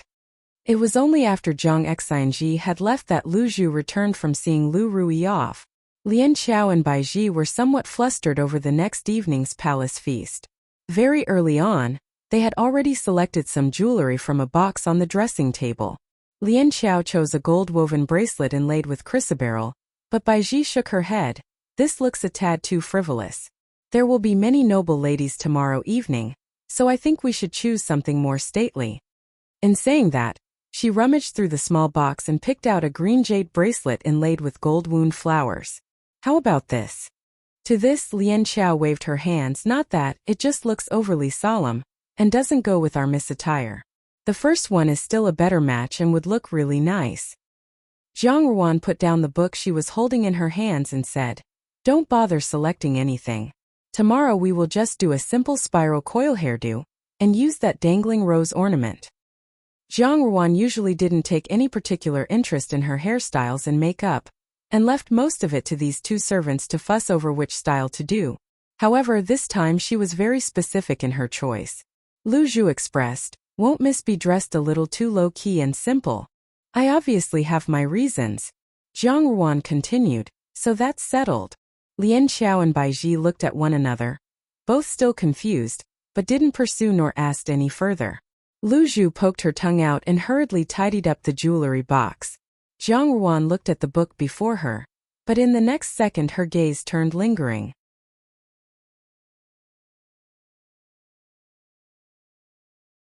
Chapter 98. 1. Chapter 98. Choosing a Concubine, Part 1. As if compensating for the intense rains of the past, the weather was bright and sunny for several days. The sky was blue, the clouds were a pale color, fresh green leaflets sprouted on branches, and spring color quietly covered the capital of the great Jin dynasty. Lian Xiao and Bai Ji got up early in the morning to prepare food for Zhang Ruan, as they were afraid that even after entering the palace there would be a long wait for the feast to begin. Since she would be unable to eat a lot, they'd readied a variety of small light dishes such as steamed eggs and ham, congee and hibiscus cake. Steamed egg and ham, round grain rice congee, a porridge made with a type of rice from Hebei, hibiscus cake. Once Zhang Ruan had eaten, Lu Zhu brought over a small rattan box. Smiling, she said, "The palace has many rules. This slave has prepared some small snacks for Miss, but they won't ruin your makeup when you eat." Lian Xiao said, "That's good." As she brushed Zhang Ruan's hair, Bai Ji commented, "Anything else that needs to be prepared, don't forget it later." She skillfully twisted Zhang Ruan's hair into a beautiful coiled bun, and picked out a light red dangling rose ornament from the jewelry box to gently insert into Zhang Ruan's hair. She smiled. "It's done." Coiled bun. Zhang Ruan raised her eyes and looked into the mirror. Although she was naturally charming and lovable with clear and profound features, after her past life's experiences, she now carried an air of maturity beyond her years. But after she added a cute coiled bun, she showed a bit of innocence not usually on display. Her gaze slightly deepened. In the palace of her past, the regulations required heavy and complicated hairstyles, with several dangling hair ornaments placed in the hair. Thus, where would you see such a simple and refreshing style? Lian Xiao was surprised and spoke up. "Miss also looks pretty like this." "When does Miss not look pretty?" Lu Zhu retorted. "For an ensemble to be as refreshing as this, it's all because of her natural beauty." "You actually know the phrase natural beauty?" Lian Xiao smiled until her eyes squinted. "You really know how to talk." The group cheerfully bantered for a while, until Kai Kei, old Zhang Madam's maidservant, came to inform Zhang Ruan that it was time to depart. Parked at the Zhang Fu's gates was a carved and gilded sandalwood carriage which emitted a faint fragrance. The interior was even more exquisite, with light blue curtains and small fragrance sachets hanging from above. Old Zhang Madam was standing at the gate speaking to Zhang Xianji. Upon seeing Zhang Ruan approach, she said to him, "Eldest girl is entering the imperial palace today. You must be extremely careful. Don't say anything you shouldn't." In old Zhang Madam's eyes, Zhang Xianji had made meritorious efforts for the Zhang Fu, and given them a lot of face. He was their glory. As for the conflict between him and Xia Yan, it was only because he was temporarily muddle-headed. They were all from the Zhang family in the end. Even if bones were broken, the tendons still remained connected, so in the end, they must still consider the Zhang Fu's welfare. Zhang Susu stood near them, still wearing white from head to toe as usual. She had donned a pale white cross-collared baize asterisk with narrow sleeves, embroidered with an auspicious cloud pattern on the brocade. It was paired with a floor-length full skirt, as well as a thick white satin cloak decorated with flowers of tulle. She also had a refined flying immortal hairstyle, accompanied by a blue phoenix crown inlaid with pearls. A fine mutton jade bracelet rested on her wrist. Her dainty demeanor made her seem like a pure and celestial fairy, but when one walked closer, the thick powder pasted on her skin was obvious. It was probably to cover up the scars left over from the thorny thistle bush from that past event. Baize, the cream outerwear below, typically at least knee-length with decorative collars and side slits. Flying immortal hairstyle. Even so, she was also going to enter the palace. This made people deeply really ponder. Zhang Susu was still beautiful and refined. Zhang Li had chosen a lotus green wide-sleeved top with standing collars and a light purple circle skirt embroidered with twin lotuses. Although she carried a noble air, her complexion wasn't as fair as Zhang Susu or Zhang Ruan. She could not even match the extravagance of her own clothes, but instead seemed a bit out of place. Zhang Dan wore a bright yellow round-collared jacket made from tulle and embroidered with cranes. With a stylish high bun, she looked like a lovable little animal next to Zhang Susu and Zhang Li. Although not outstanding, there was also a special kind of exquisite feeling. Seeing that each girl had her merits, old Zhang Madam couldn't help but frown upon seeing Zhang Ruan. "How come you're dressed like this?" In old Zhang Madam's eyes, it didn't matter how the Shu daughters dressed as long as it wasn't too outrageous. But D daughters were different. They represented the family every time they went out. But this time it was only Jiang Susu who was beautiful and refined, wearing high-quality materials all over her body. Entering the palace was no different from visiting other noble residences. One needed an air of dignity. Although Jiang Ruan had good looks, her clothing was so plain that she couldn't even compare to Jiang Li. The more she examined Jiang Ruan, the more dissatisfied she became. Just as she was about to instruct Jiang Ruan to change her clothes, she heard Jiang Xinji say, "It's getting late. Younger sisters should head off now." Old Jiang Madam could only give up. After giving a few more instructions, she coldly turned to Xia Yan. "Today I'll hand these girls over to you. You better be careful. Don't let anything go wrong again." Xia Yan grumbled in her heart. Old Jiang Madam scolding her in front of everyone like this made her lose a lot of face. Only after clenching her fists and taking a deep breath could she let out a warm smile. Daughter-in-law will heed mother's teachings. Old Jiang Madam looked at Xia Yan with undisguised dissatisfaction. She'd long disliked this particular daughter-in-law, and though Zhao Mei was overly naive and lacking in brains, Xia Yan had always been petty, jealous and calculative. Recently Jiang Susu and Jiang Chao always had problems, making her even more displeased with Xia Yan. Two perfectly good children were raised by Xia Yan into this mess. Just thinking about it made old Jiang Madam feel irritated. Jiang Susu smiled. "Zumu, mother isn't a child, she naturally understands these things. You love mother so much, if you say anything more, granddaughter will be jealous." Usually, if old Jiang Madam heard her rescuing Xia Yan she would let it go, but this time she didn't soften. As long as she knows. She stalked away without even turning her head. Xia Yan was so enraged that her face turned pale. Jiang Xinji smiled and with a small leap mounted his horse. Jiang Susu's expression froze for a moment before nonchalantly saying, "Mother, let's go." All the females rode in the same carriage. Jiang Li would not take the initiative to talk to others, and Jiang Dan was also timid. Normally Jiang Susu or Xia Yan would say something to smooth over the atmosphere, but today Xia Yan couldn't be bothered, especially after being angered by old Jiang Madam, and Jiang Susu was also silent. Jiang Ruan was even less likely to pay attention to this matter, only propping up her chin on a hand and looking at her embroidery in a daze. Xia Yan's expression stiffened. She was wearing the crescent moon-shaped amber earrings. Furthermore, as she thought about how Jiang Xinji would receive the emperor's reward at the imperial court with boundless glory, yet Jiang Chao could only lie in shock, she felt nothing but frustration.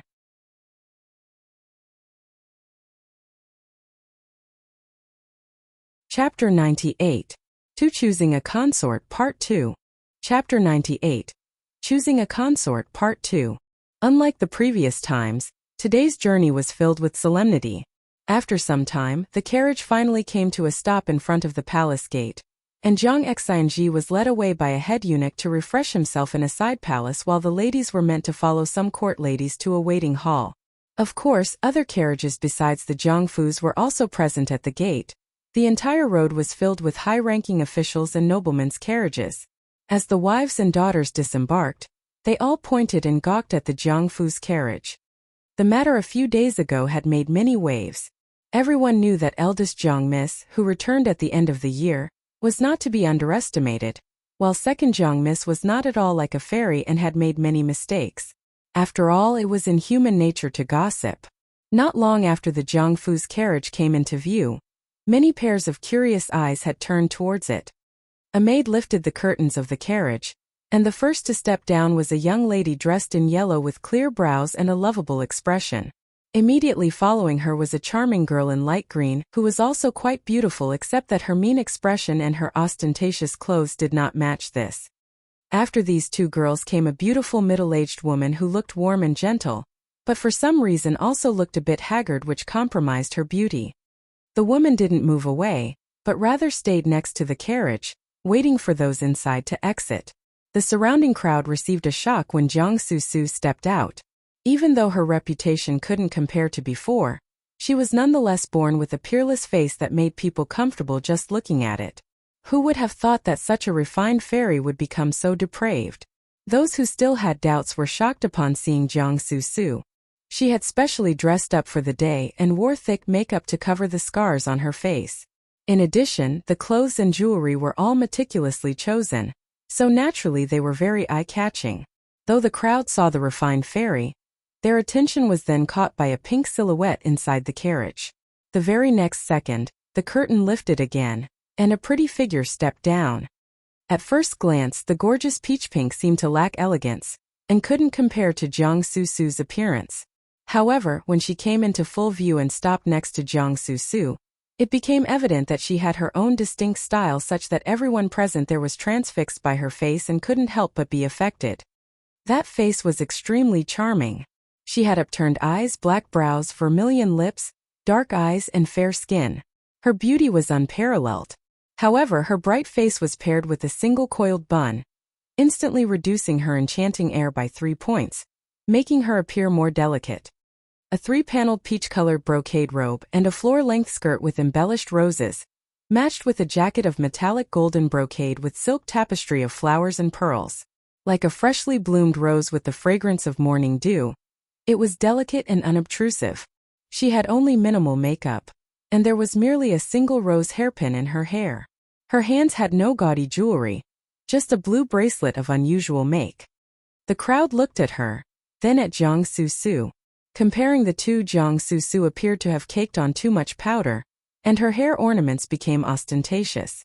The fairy wasn't so fresh, but this lively beauty had her own charm. Jiang Susu naturally felt the change in everyone's eyes. Biting her lower lip, she couldn't wait to tear Zhang Ruan into pieces. Ever since Zhang Ruan returned to the Jiangfu, her life had been turned upside down. Zhang Ruan stole her legitimacy, stole her elder brother's position, and now she wanted to steal her position as the capital's most beautiful woman. A hint of coldness flashed in Xia Yan's eyes, but she didn't say anything, only casually chatting with the court lady who led the way with a smile on her face. Zhang Li, already impatient, hurriedly followed the two. Every noble family's ladies had a court lady assigned to receive and guide them. Xia Yan chatted with the court lady, but her eyes constantly swept towards Jiang Susu. Long before entering the palace, she'd invited a respectable Momo to teach palace etiquette to Jiang Susu. Even though Jiang Susu's name was well known in the capital, it was still her first visit to the imperial palace. The imperial palace was a place of opportunities. As long as there was the slightest sliver of hope, her future days might be very different indeed. Xia Yan considered herself to be an educated person. She put great effort into talking to the court lady but didn't notice the disdain in her eyes. For a court lady of the imperial palace, which noble hadn't she seen? Although Xia Yan learned etiquette, she was after all a concubine's daughter, and her education couldn't match up to a legitimate lady's. Thus she inevitably gave the impression of being a novice. Even Jiang Susu, into whom she poured her heart and soul, carried a similarly stiff demeanor. No matter how much they tried to cover it up by acting aloof, it was obvious to discerning eyes that it rang false. On the other hand, the court lady couldn't help but be surprised when it came to Zhang Ruan. There were plenty of noble daughters who obeyed the rules, and even more people who followed etiquette, but it was truly rare that there was someone who could perform so well. Look at her walking posture, clear eyes, even steps, her skirt gliding across the ground, her hands naturally folded, her chin slightly raised, and an expression that was respectful but not submissive, noble but not arrogant. Simply exemplary.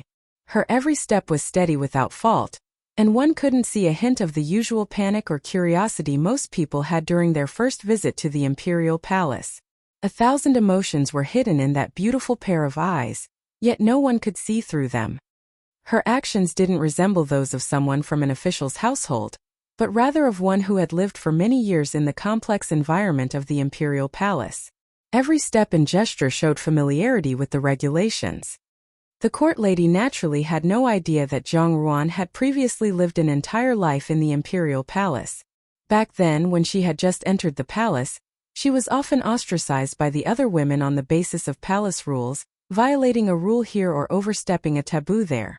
Therefore, for the sake of the Jiangfu's reputation, she copied down all of the palace rules one by one, and learned them by heart until she made no mistakes. Later, even those who wanted to pull her down could no longer find any misstep to latch onto. She didn't think she would benefit from her past sufferings at this place. She sneered lightly in her heart. Along the way, Many noble ladies watched the Jiangfu's women approach. Disregarding their two Shu daughters for now, both eldest Jiang Miss and second Jiang Miss had their own merits, but in terms of mannerisms, eldest Jiang Miss was still better by a wide margin. Although second Jiang Miss didn't make any mistakes, she couldn't match up to Jiang Ruan's natural and relaxed demeanor, and seemed immature in comparison. After they passed the palace walls, there was another court lady leading a group of ladies. Before they could make out their identities, they heard a clear voice call out warmly, "Ruan Mimi." Jiang Ruan looked up to see that it was Dong Yinger. Her outfit was also very notable today, highlighting her lively temperament. She greeted Xia Yan, spoke a little with Jing Zhaoyin Furen, then looped her arm around Jiang Ruan's and pulled her aside, whispering. Dong Yinger looked Jiang Ruan up and down. "I knew you were pretty, but you really dressed up well today." Jiang Ruan smiled softly, saying, "Dong Zhizhe is the pretty one." After hearing Jiang Ruan compliment her looks, Dong Yinger instantly blushed. Despite blushing profusely, she continued, "Imperial Consort Chun is anxious. There are so many young ladies at tonight's palace banquet, so the Imperial Consort wants to personally select a candidate for 8th Highness. His Majesty has already agreed." Tongfang. This is the lowest rank of a concubine. Usually, this position was given to a maid who the prince favors for one night or a maid that prince's mother is trying to get him to sleep with, typically for the sake of producing an heir. Needless to say, there's no wedding ceremony. Jiang Ruan looked at her. "How does Dong Zhizhe know all of this?" "We have a maid in our residence whose sister works in the Imperial Palace. She heard it when she visited her sister yesterday. This thing is already an open secret. Everyone in Ximeng Palace knows about it already." Dong Yinger stomped her feet. "My mother insisted on dressing me like this today, saying it would be a good thing to enter the palace as 8th prince's consort. But I don't want to marry him at all. I just want to find someone I really love to spend my life with." She thought for a bit, then suddenly smiled. "But then there are so many young ladies tonight. There's no way 8th prince will pay attention to me. Ruan Mimi, you've always been smart. Take a guess, who will Imperial Consort Chen pick for 8th prince's consort?" Not getting a response from Jiang Ruan, Dong Yinger nudged her arm. When Jiang Ruan turned towards her, she couldn't help but be surprised at the depths in Jiang Ruan's eyes. Jiang Ruan's beautiful eyes were as dark as ink, and seemed as if they could pull people in like whirlpools. But they were also filled with indifference, making people have chills. She called out, "Ruan Mimi?" Jiang Ruan smiled slightly. "I also don't know." The previous haze was swept away, as if it were just Dong Yinger's illusion.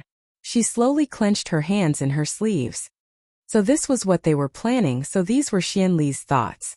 She smiled coldly. Tonight, no matter by providence or plans, she feared that Imperial Consort Chun and Xian Li were bound to be disappointed. In this life, she will not repeat the mistakes of the past. Marry Xian Li? She'd rather be married to a stray mutt.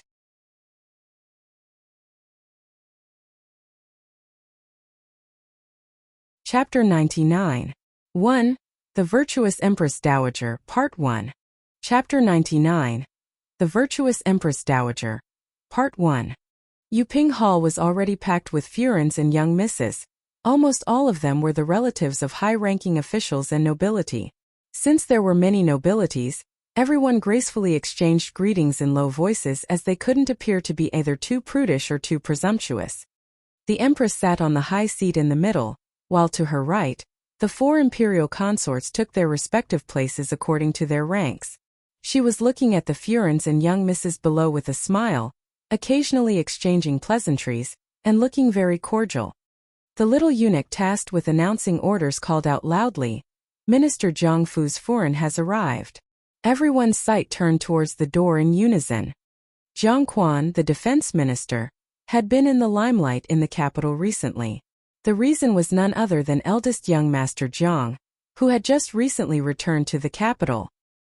He was now the fastest to be promoted in the Great Jin dynasty, as well as the youngest deputy general. Besides, he had also performed many meritorious deeds as soon as he returned. Based on hearsay, His Majesty liked him very much, thus, one might assume that this giant among men would have a bright future and an unobstructed path to officialdom. The Furins in attendance had heard their husbands occasionally speak of him. There were many young misses present who were of marriageable age, and some of them wanted to get married into the Zhang family. So now that they heard Minister Zhang's family had arrived, they would naturally cast their eyes on them. Xia Yan and several others in her company actually thought that those Furins were looking at her. She walked firmly with her back even straighter and her smile gentle and dignified. The crowd watched in silence. Xia Yan and Jiang Susu both looked gentle and graceful. Jiang Li, though vivacious, looked slightly frivolous. Jiang Dan had a delicate and timid appearance, but it was out of place in this big scene. Then there was Zhang Ruan, who was behind Xia Yan, and walked steadily with a smile on her lips. With a bright and charming smile, her every move showed the noble elegance of someone who naturally belonged to the imperial palace. Seeing this, everyone remembered that Xia Yan was not Zhang Xing's biological mother after all, but Zhang Ruan and Zhang Xing were real siblings. If Zhang Xing was promoted and gained wealth in the future, Zhang Ruan would follow suit, since a rising tide lifted the boats. They also saw that Zhang Ruan had proper manners, knowing how to advance or retreat in front of superiors, and didn't reveal any nervousness even while facing such a big event as this palace banquet for the first time. She was nothing like a person who had been brought up in a rural mountain village. Some of the Furins also started having other ideas. They were thinking about going home and settling on this eldest Zhang miss as early as possible. Shuizhangchuangao. When the river rises, the boat floats high. Figure to change with the overall trend / to develop according to the situation. Xia Yan and the others came forward to salute the Empress and the nobility. Though the Empress was already over 40, she was healthy and didn't look aged. She'd sat in a high position for many years, but had no air of lofty aloofness about her. She was not favored and only received the Emperor's respect as her son was the crown prince. Therefore, at first glance, she looked no different from an ordinary official's Furin. The Empress smiled as she commanded Xia Yan and others to get up, looking very sincere and kind. Usually those of 40 years old. Imperial Consort Xian was a bit younger. She appeared charming and naive with a kind of artless innocence. Thus, it was no wonder that she had given birth to a mediocre son like 4th Prince Xian Lang. Imperial Consort Da was older. She sat in a dignified manner, worthy of the title virtuous. In the royal courts, 5th Prince Xian Hua was reputed to be a very reliable man, loyal and filial, as well as brave and resolute. At the very least, a virtuous man. Imperial Consort Shu was beautiful and flirtatious. If Imperial Consort Chun was a misty rain in one corner of Jiangnan, Imperial Consort Shu was a touch of bright color on the exotic grasslands. Her temper was also headstrong and passionate. Princess He had inherited her beauty as well as her temperament, similarly willful and domineering. Sitting beside the Empress, looking the most beautiful and gentle, was the Imperial Consort Chun. If the Empress and other Imperial consorts had the elegant poise of the palace nobles, she was just like an ordinary female.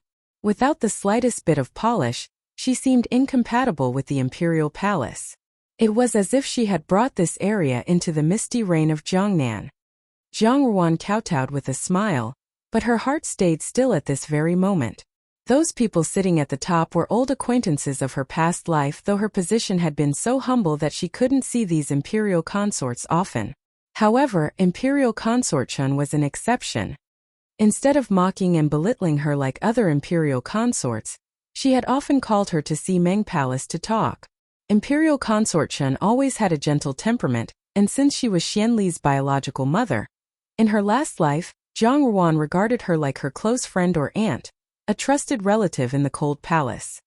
However, what Imperial Consort Chun had done behind her back ultimately made her feel that everything was just a joke.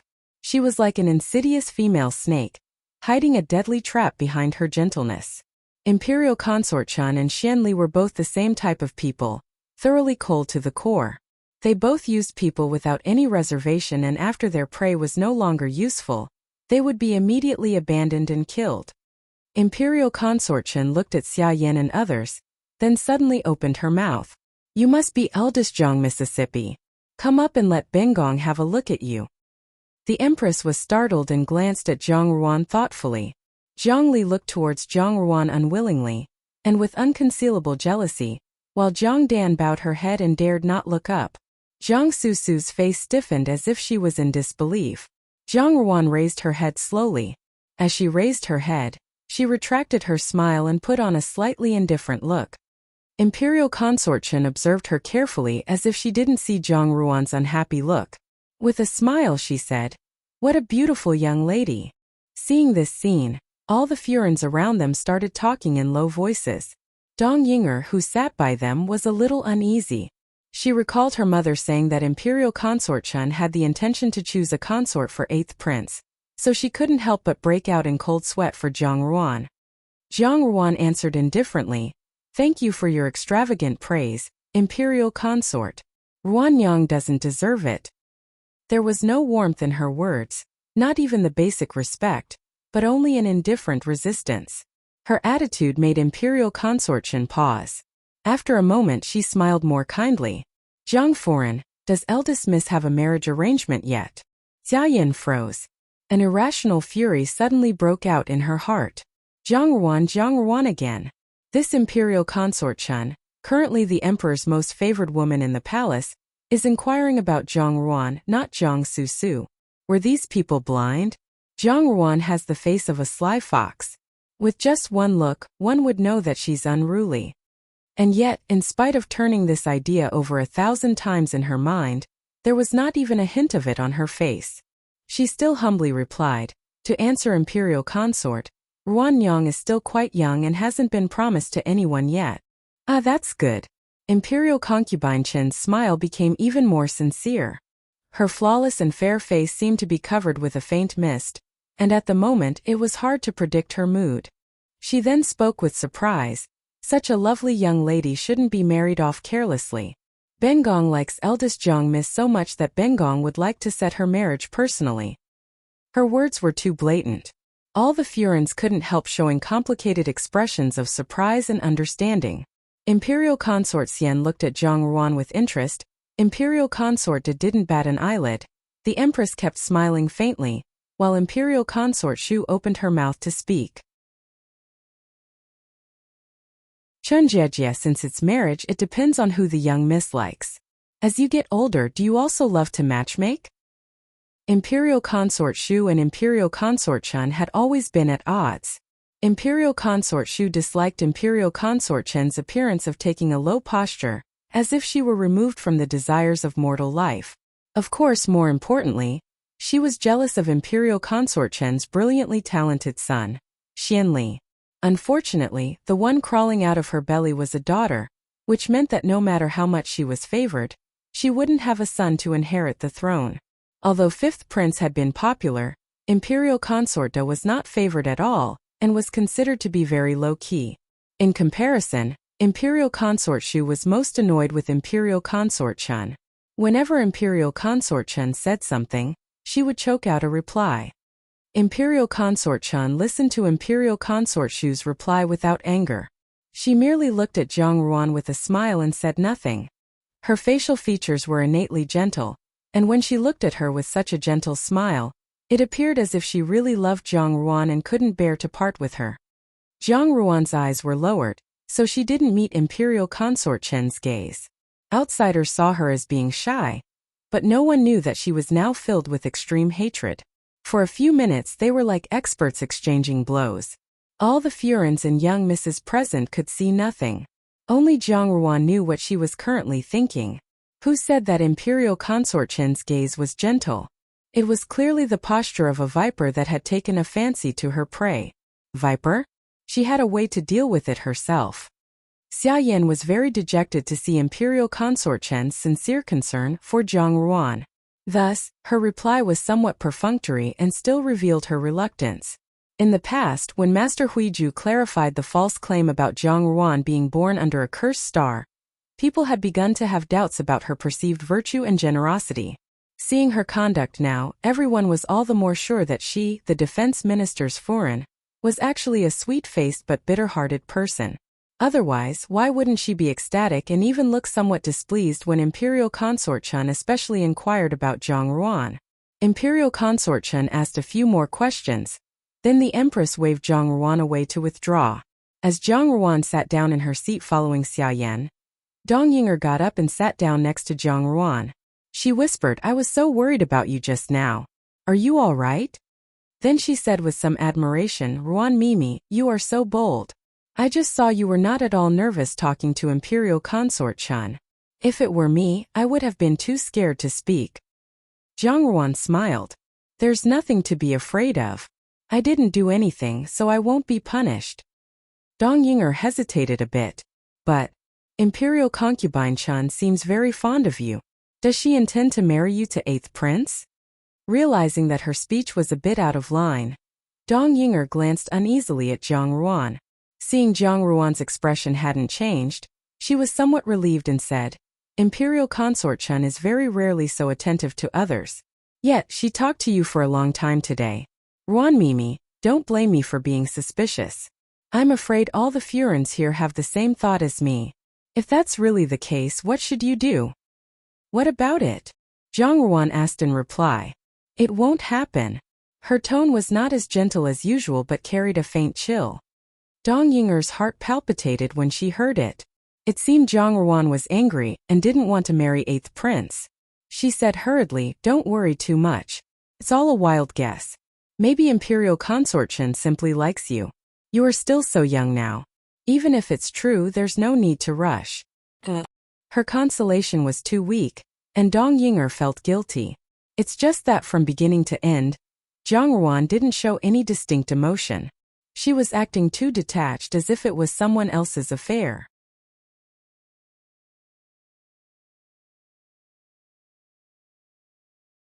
Chapter 99. To Empress Dowager Ida, Part 2. Chapter 99. Empress Dowager Ida, Part 2. After some time had passed, the Empress finally rose and called all the Furins and the young misses to the main hall to start the palace banquet. In the main hall, the Emperor and the male guests had already taken their seats. Due to the recent flood, the imperial treasury was strained due to the need for disaster relief. Thus, the banquet was simple, not at all extravagant, which was in stark contrast to the splendors of the past. Therefore, the dishes and pastries being served were very ordinary. The female guests took their places. The Emperor and the Empress sat on the high seats. Next to them was the present Empress Dowager, Empress Dowager Ida. Empress Dowager Ida was now 60 years old with a few gray hairs at her temples. Near her neck was fastened a golden threaded Chinese knot clasp with an auspicious cloud pattern, inlaid with turquoise and gold threads, thus giving off a luxurious aura. From her current appearance, one could see her natural charm. In the past, Empress Dowager Ida was known as the first beauty of the Great Jin dynasty. Her facial features were somewhat heroic. In her youth, she had 2 sons and 1 daughter with the late emperor.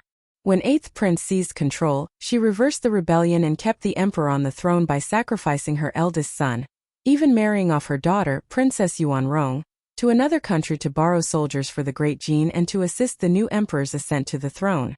It could be said that without Empress Dowager Ida, the present Great Jin dynasty and the emperor wouldn't exist. Empress Dowager Ida was not only an exceptionally resolute person, but even a little ruthless. She looked faintly at the crowd below, the ruby nail guard on her fingers emitting an intimidating glow. When she saw someone in the female seating area, Empress Dowager Ida was suddenly jolted with shock. She couldn't help but sit straight and look more closely at that person. Vintage photos showing Chinese people wearing fingernail guards from the late 19th and early 20th centuries, vintage everyday. Shouji Hujia, fingernail guard. The Chinese fingernail guard came from the time of the Qing dynasty. Having long fingernails was a sign of power and beauty, and wearing fingernail guards protected the nails.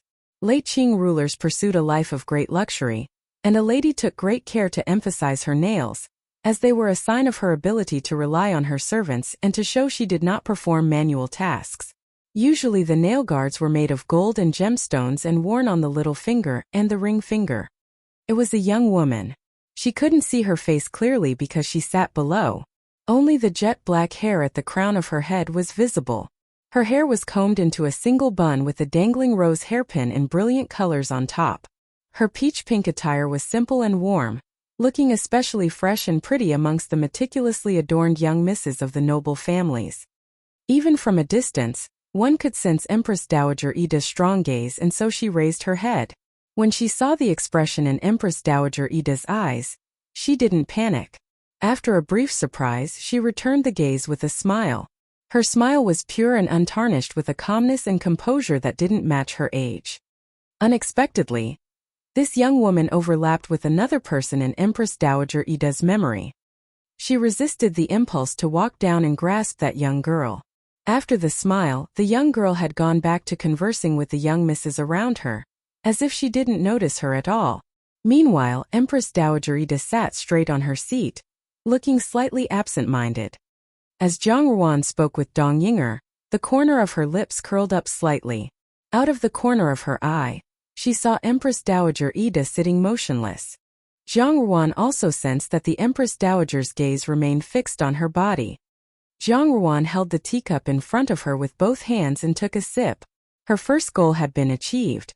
For this simple purpose, using such a simple act, she had been practicing dozens of times in front of the mirror all night. On the male guest's side, it seemed the rewards had already been conferred. Seeing that Jiang Xianji's eyes were filled with smiles, the reward should have been very generous. Jiang Quan, however, didn't look very well. The male and female guests had separate seatings. It had been a long time since Gui had seen Jiang Ruan, but then he spotted her sitting in the female seating area. With each passing day, she had become more breathtaking. He looked at her with a scorching gaze. Xianli had a gentle smile on his lips, which seemed to be no different from the past, but he rubbed his left hand unconsciously, which he often did when he was upset. It was evident that after the Grand Counselor Fu's case, he tried his best to appear unruffled, but he still could not hide the gloom in his heart. Xiao Xiao sat next to Guanliang Han. The robe he wore today, black Quanhua brocade with golden cheilants treading on flames embroidered on its collar, made him look even more elegant and peerlessly handsome. Many unmarried daughters in the female seating area peered at him furtively. Then a pretty girl entered the hall. The girl was a teenager. She was dressed in a cerulean blue floral-patterned buttoned brocade jacket, with golden V lapels and straight collars. Her pale rose-colored dark-striped woven silk skirt glided on the floor. Over her shoulders was draped a kind of delicate chiffon fabric, adorned with a pattern of colorful flowers and plants and various kinds of beautiful and intricate embroidery. While her attire was quite magnificent, not only did the combination not overpower her, she looked gorgeous. Her facial features were profound and exotic. She came forward with a smile. "Father." "He, why are you arriving so late?" The emperor reproached her, but with an affectionate tone. Princess He was greatly favored by the emperor. This daughter was choosing from a dazzling array of clothes to wear so as not to disgrace imperial father. Princess He blinked at the emperor. The emperor burst out laughing. She then glanced at the male seating area. When she saw Xiao Xiao, her heart palpitated. However, although the falling flowers were yearning for love, the heartless brook rippled on. Xiao Xiao never glanced at her, and disappointment flashed in Princess He's eyes. Luhui Wai Liashwiking. Lit. The falling flowers are yearning for love, but the heartless brook ripples on / figure one side is willing. Yet the other one remains indifferent, usually of unrequited love. Dong Ying'er touched Jiang Ruan's arm. "Ruan Mimi, is it true that Princess He likes Xiao Wangya?" Dong Ying'er had always enjoyed listening to gossip. Now that there was ready-made material, she wouldn't let it slip by. Jiang Ruan smiled faintly. It was not a secret that Princess He was infatuated with Xiao Xiao in her past life, almost to the point where everyone in the Great Jin dynasty knew about it. Princess He also swore that she would never marry anyone other than Xiao Xiao. She even wanted Imperial Consort Shu to persuade the emperor to confer the marriage. But when presented with the choice between his beloved Princess He and Xiao Xiao, the emperor unexpectedly picked Xiao Xiao.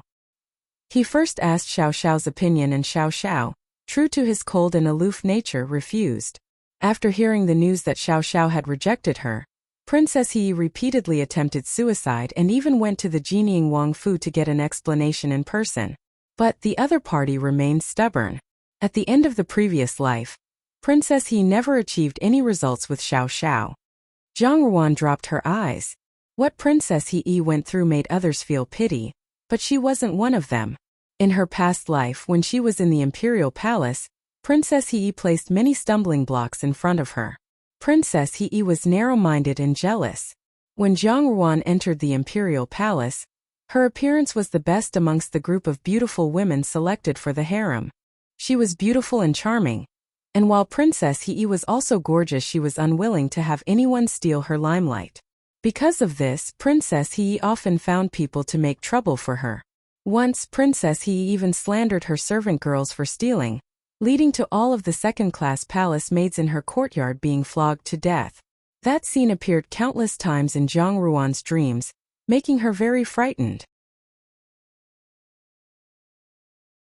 Truthfully, none of her old acquaintances in the imperial palace were kind to others. But at that moment, Empress Dowager Ida suddenly asked, "Deputy General Jiang, didn't you mention that tomorrow is your younger sister's birthday?" When she conversed with the male guests earlier, Empress Dowager Ida had no reservations. She had a very good relationship with the emperor and had no need to take precautions. When she brought up this topic, it caused everyone to ponder. Zhang Ruan was slightly stunned. She had forgotten her own birthday. After entering the imperial palace in her last life, except for Xianli who came to see her on her birthdays, nobody had ever reached out to her. However, even that warmth was also just a pretense.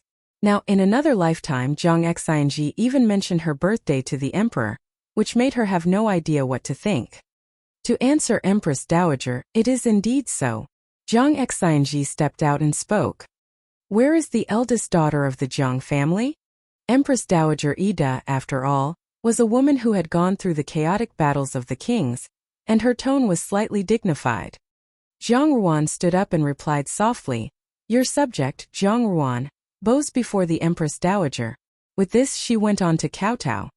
She behaved modestly and humbly, even with inexplicable piety. It was clearly an ordinary official family member's courtesy when meeting Empress Dowager, but somehow it contained a kind of inexplicable emotion. It was very solemn, unlike a meeting ceremony, but having a taste of farewell. Empress Dowager Ida looked at her quietly. She saw the lowered white neck, the swaying rose hairpin, as well as the gorgeous and lively peach-pink attire. Such a charming and heart-stirring young girl actually emitted a calm aura all over her body, very much like that person. Her eyes fell into a trance. Seeing Empress Dowager entranced, the emperor coughed gently. Only then did Empress Dowager Ida seem to come back to her senses. She looked at Zhang Ruan and said, "You may rise." "Thank you, Empress Dowager." Zhang Ruan stood up. She tried to ignore the pressure from the emperor and only looked at Empress Dowager Ida with a smile. She was originally born excellent. With a painstaking effort, she kept a gentle smile on her lips. Her temperament was even more regal than the real princess. Everyone around them became envious. Empress Dowager Ida was unyielding and usually didn't get close to others. Why did Zhang Ruan receive her good graces? People were puzzled. Zhang Xinji looked at Zhang Ruan nervously. Although he mentioned Zhang Ruan, he did not expect Empress Dowager Ida to speak so suddenly. Who could easily guess the thoughts of the imperial family? His heart couldn't help becoming tense. Jiang Susu and Xia Yan's faces looked unsightly. First it was Imperial Consort Chan, then Empress Dowager Ida. Zhang Ruan really stole the show. At the same time they had a doubt in their hearts. Never mind Imperial Consort Chan, even Empress Dowager Ida cared about Zhang Ruan so much. Did she really fancy Zhang Ruan becoming a prince's consort? Which prince? 8th prince or 5th prince? Or perhaps 4th prince? Zhang's eldest daughter, Aijia, has promised Deputy General Jiang to fulfill your birthday wish. If you have a wish for tomorrow, you can say it today. Aijia will satisfy it. Empress Dowager Ida said. Aijia? I me self-referring by a widowed empress etc., used in historical novels and operas. Regarding the birthday wish, Zhang Xinji had originally raised this matter in front of the emperor earlier in an attempt to exchange his merits for Zhang Ruan's benefit. Whatever shelter Zhang Ruan desired, she could speak. Xia Yan and Jiang Susu breathed a sigh of relief. It was good as long as it was not to make her a princess consort. If Zhang Ruan really became a princess consort, she would definitely not give face to the Jiang Fu. There was something strange about Imperial Consort Chen's smile. If Zhang Ruan seized this opportunity to propose a marriage with some family's young master. Zhang Ruan smiled with a desolate tone in her voice. Empress Dowager is giving her favor, but Ruan Yang has no request. She only wishes to see the blooming peach blossoms in the Ningshui Valley with her mother. However, this wish is impossible to realize. She smiled sadly. Oh. Empress Dowager Ida suddenly looked up.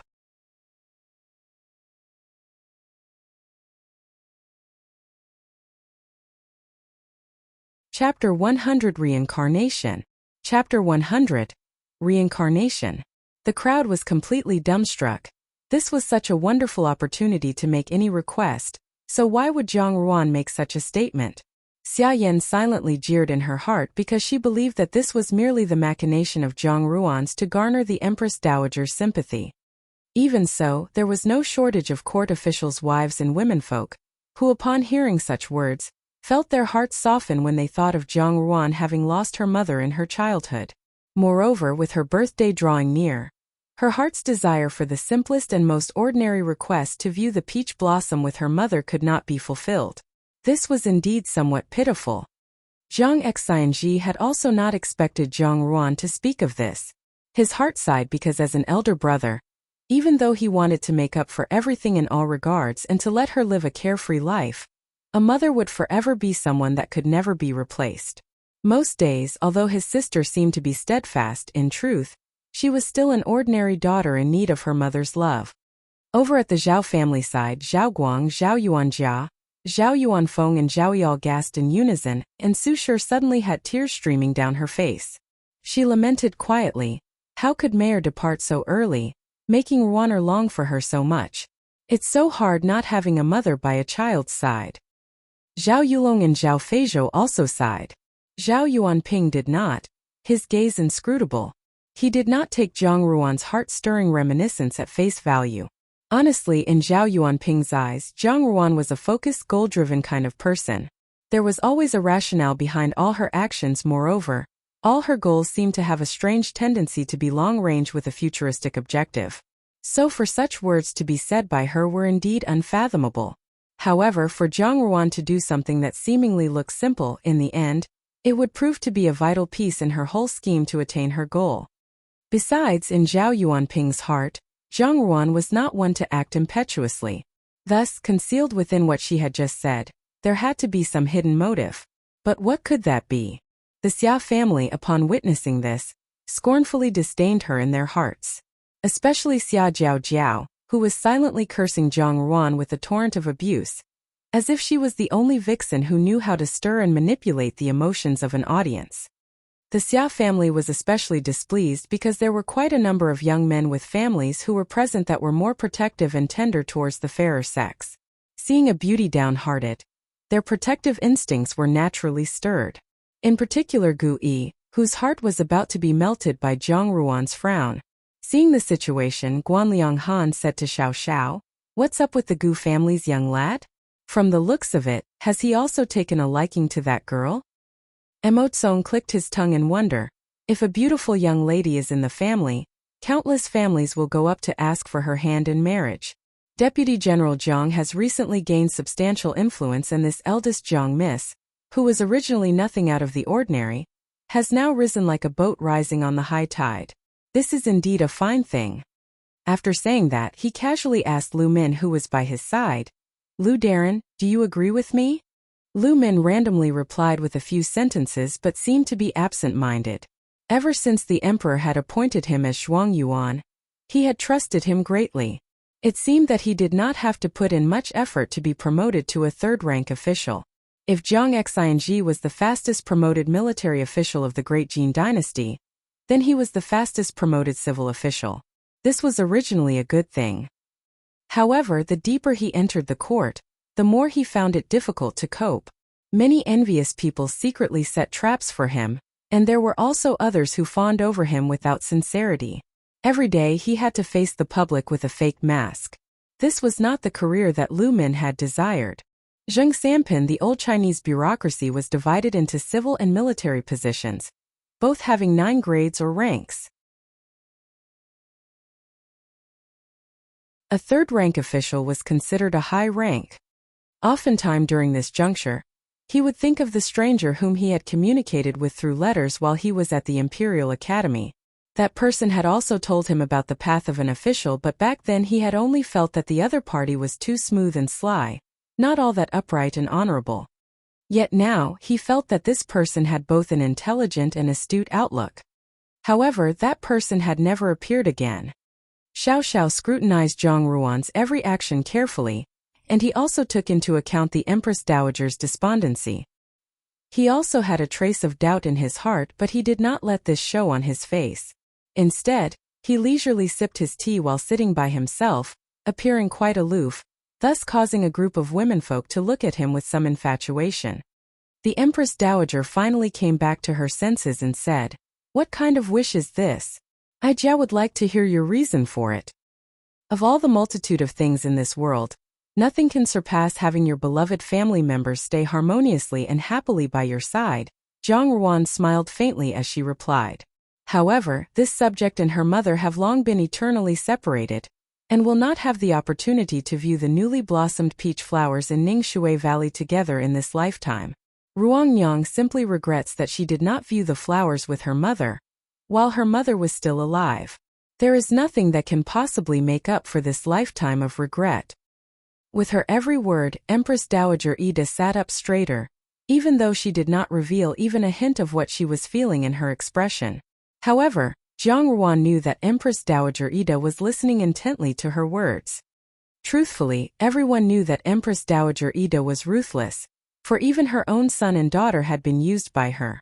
Everything and anything could be abandoned as long as it was for the benefit of the great Jin dynasty.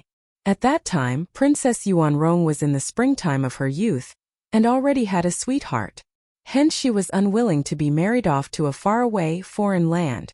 Therefore, Empress Dowager Ida locked her up in the palace under house arrest, and even though Princess Yuanrong pleaded with the Empress Dowager piteously, Empress Dowager Ida did not soften in the slightest.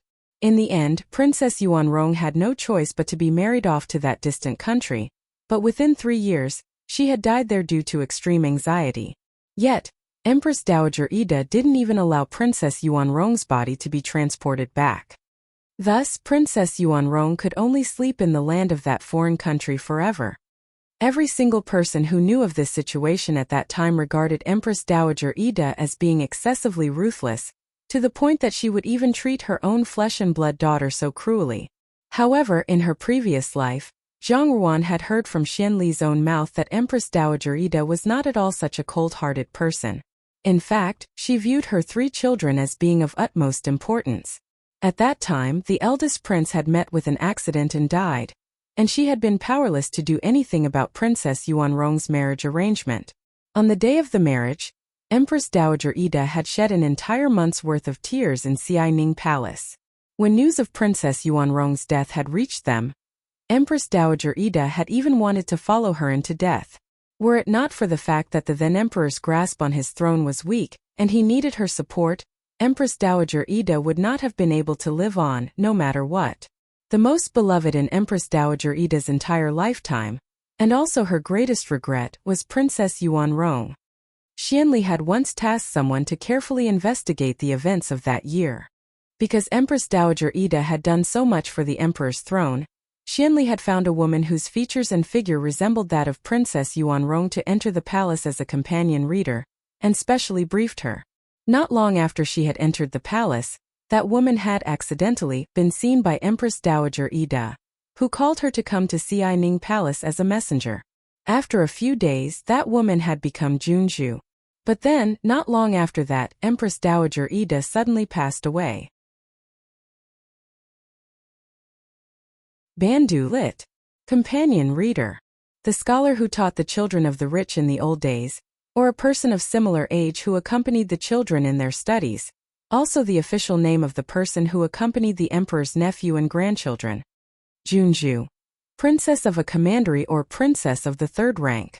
It was usually granted to the daughter of a Qinwang, prince of the 1st rank. In her previous life, the excuse Xianli had given Zhang Ruan was that his own Zumu spent her entire day missing his aunt, to the point where she was overly anxious and pensive, so he had deliberately found someone who looked like Princess Yuanrong to make Empress Dowager Ida happy. At that time, Zhang Ruan had thought Xianli was truly filial, but on thinking about it now, there was no mistaking the connection between Empress Dowager Ida's abrupt passing and that woman who had been conferred Junju. No matter what, now time had gone backwards, and she was fortunately at a point in time when not only had that woman not yet entered the palace, it was even before Xianli had thought about investigating Empress Dowager's past matters. At a time like this, if she were unable to obtain Empress Dowager Ida's trust, then it would be really inexcusable. Silently, Empress Dowager Ida watched Zhang Ruan with eyes that were surprisingly warm and gentle. Everyone assumed that the naturally cold and headstrong Empress Dowager had been moved by eldest Zhang's tragic life experience, but no one knew the real emotional upheaval and astonishment that she felt at that moment. This was because, regardless of how Zhang Ruan dressed up, even her smile and her words were exactly the same as that of Princess Yuanrong. When the emperor at that time died, even she as Empress Dowager was not stable in her position. Moreover, the crown prince, eldest prince, had died by chance due to a secret plot. So, second prince took the throne, but all the factions became restless and started to exert their power. With no options left, she could only think of making use of Princess Yuanrong to forge a marriage alliance. Princess Yuanrong stayed deep within the palace all year round, so people had few opportunities to see her. At that time, Princess Yuanrong loved to dress in peach-pink clothes, and although she was clearly a beautiful young lady of marriageable age, she still liked to comb her hair in a single snail bun and insert a rose-dangling hair ornament in it. With one look, anyone could tell which family's pampered young lady she was. Princess Yuanrong had an excellent temperament. Although she was kind-hearted and pure, she was also extremely sensible. When she found out about her marriage alliance, although she was not truly willing to accede to it, she was not at all as obstinately opposed as the rumors made her out to be. Empress Dowager Ida still remembered that day, when Princess Yuanrong stepped into the bridal sedan chair, and paid her respects by kowtowing before her for a long time, bidding her farewell with a slight smile and saying, "This daughter is leaving now. The distance between us will be as high as the mountain and as long as the river. This daughter wonders if she will ever be able to step foot on the soil of the great Jin dynasty in future, and get an opportunity to view the peach blossoms in Ningshui Valley with mother." Slowly she said, "Take care of yourself."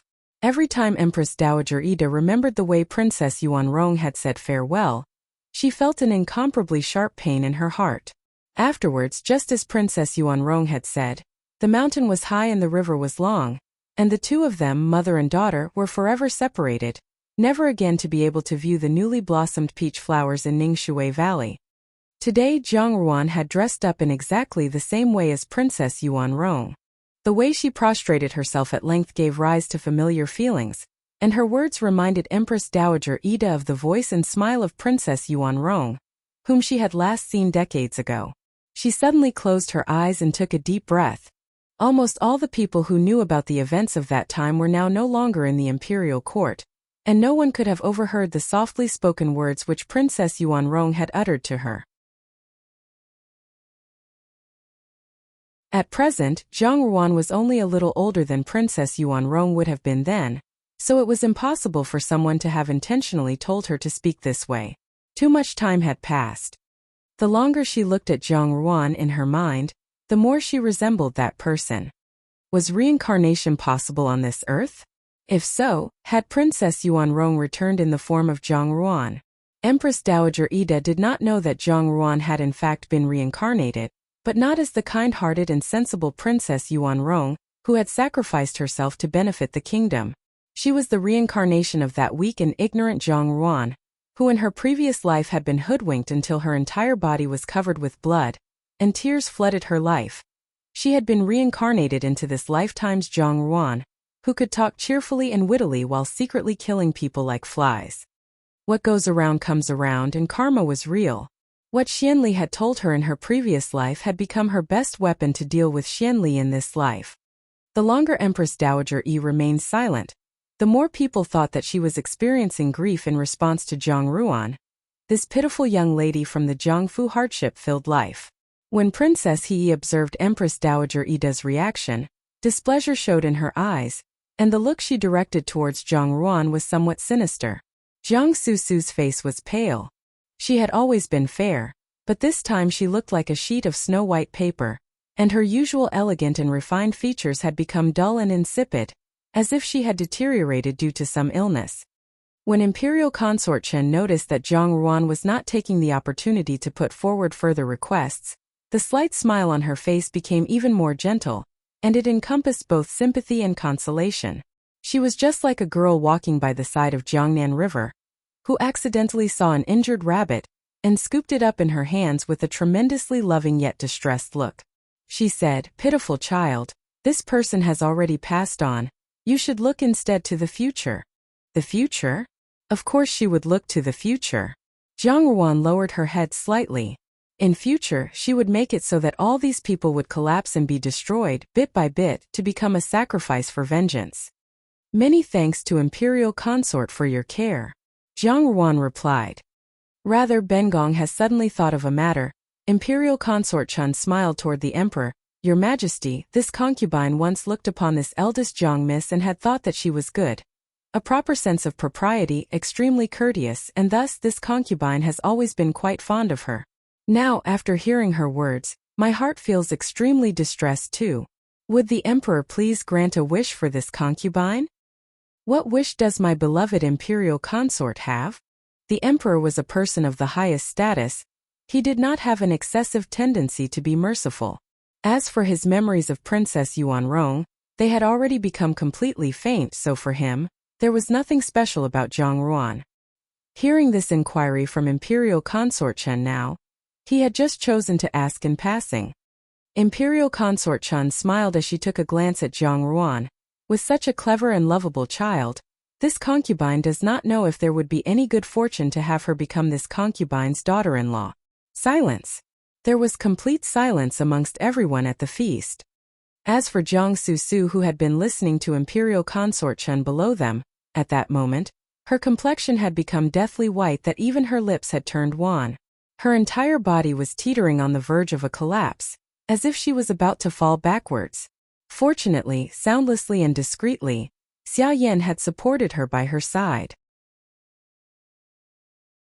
If earlier it had been completely still, then at this moment, one could only hear the sounds of everyone feeling a deathly chill run down their spine.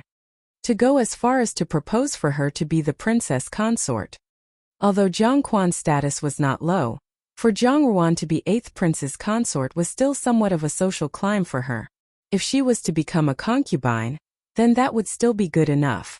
When Imperial Consort Chen first spoke, everyone had assumed that she would ask for Zhang Ruan to be brought over as a concubine. Therefore, who would have thought that she would want Zhang Ruan to become the princess consort? Now, anyone with a little foresight could already imagine that maybe 8th prince would become the heir apparent to the throne someday, and the great Jin dynasty's future emperor. Then would Zhang Ruan not become the empress? This was indeed a matter of small capital gaining a huge profit. Sifei. Lit. Side concubine, akin to a secondary wife. Among a prince's consorts, Sifei is the highest rank below the Wangfei, the principal wife. A prince can have two Sifei. Yaiban Wanli. Small capital, huge profit, to put in a little and get a lot out. Zhang Quan's gaze was complicated. For a long time he had wanted to establish a connection with Xianli, thus to stabilize their connection. The best would be to marry a daughter to him. Now that Imperial Consort Chen's one speech has revealed the hidden wish in his heart, naturally, it was exactly what he had been looking for. Yet why was the person Zhang Ruan? Why was it not Jiang Susu? Meanwhile, Zhang Xing was clenching his fists tightly. He had never thought that his own good intentions would turn out into the current situation. Although he did not have a good impression of Xiao Xiao, he disliked Xianli even more. No matter what was said, Xianli was part of the royal family. What was the royal family? A large harem of wives and concubines, where the fighting and scheming amongst each other in the rear court was even more treacherous than the imperial court. How could he allow Zhang Ruan to go to such a place? Why did Imperial Consort Chen have to pull Zhang Ruan into these muddy waters? If it was Jiang Susu, would it not be even better? Zhang Quan would be happy and it would be the best of both worlds. Why did it have to be Zhang Ruan? Thus in his heart Jiang Xing decided, even if the emperor agreed, he would fight against the imperial decree. Furthermore, even at the risk of losing all his meritorious contributions, he would exchange them for Zhang Ruan's freedom. When Xiao Xiao heard Imperial Consort Chen's request, his brows knit together and those beautiful eyes lit with a chilly glow as if they were quality black gems with their own luster. However, those long lashes hung low to cover the emotions in his gaze.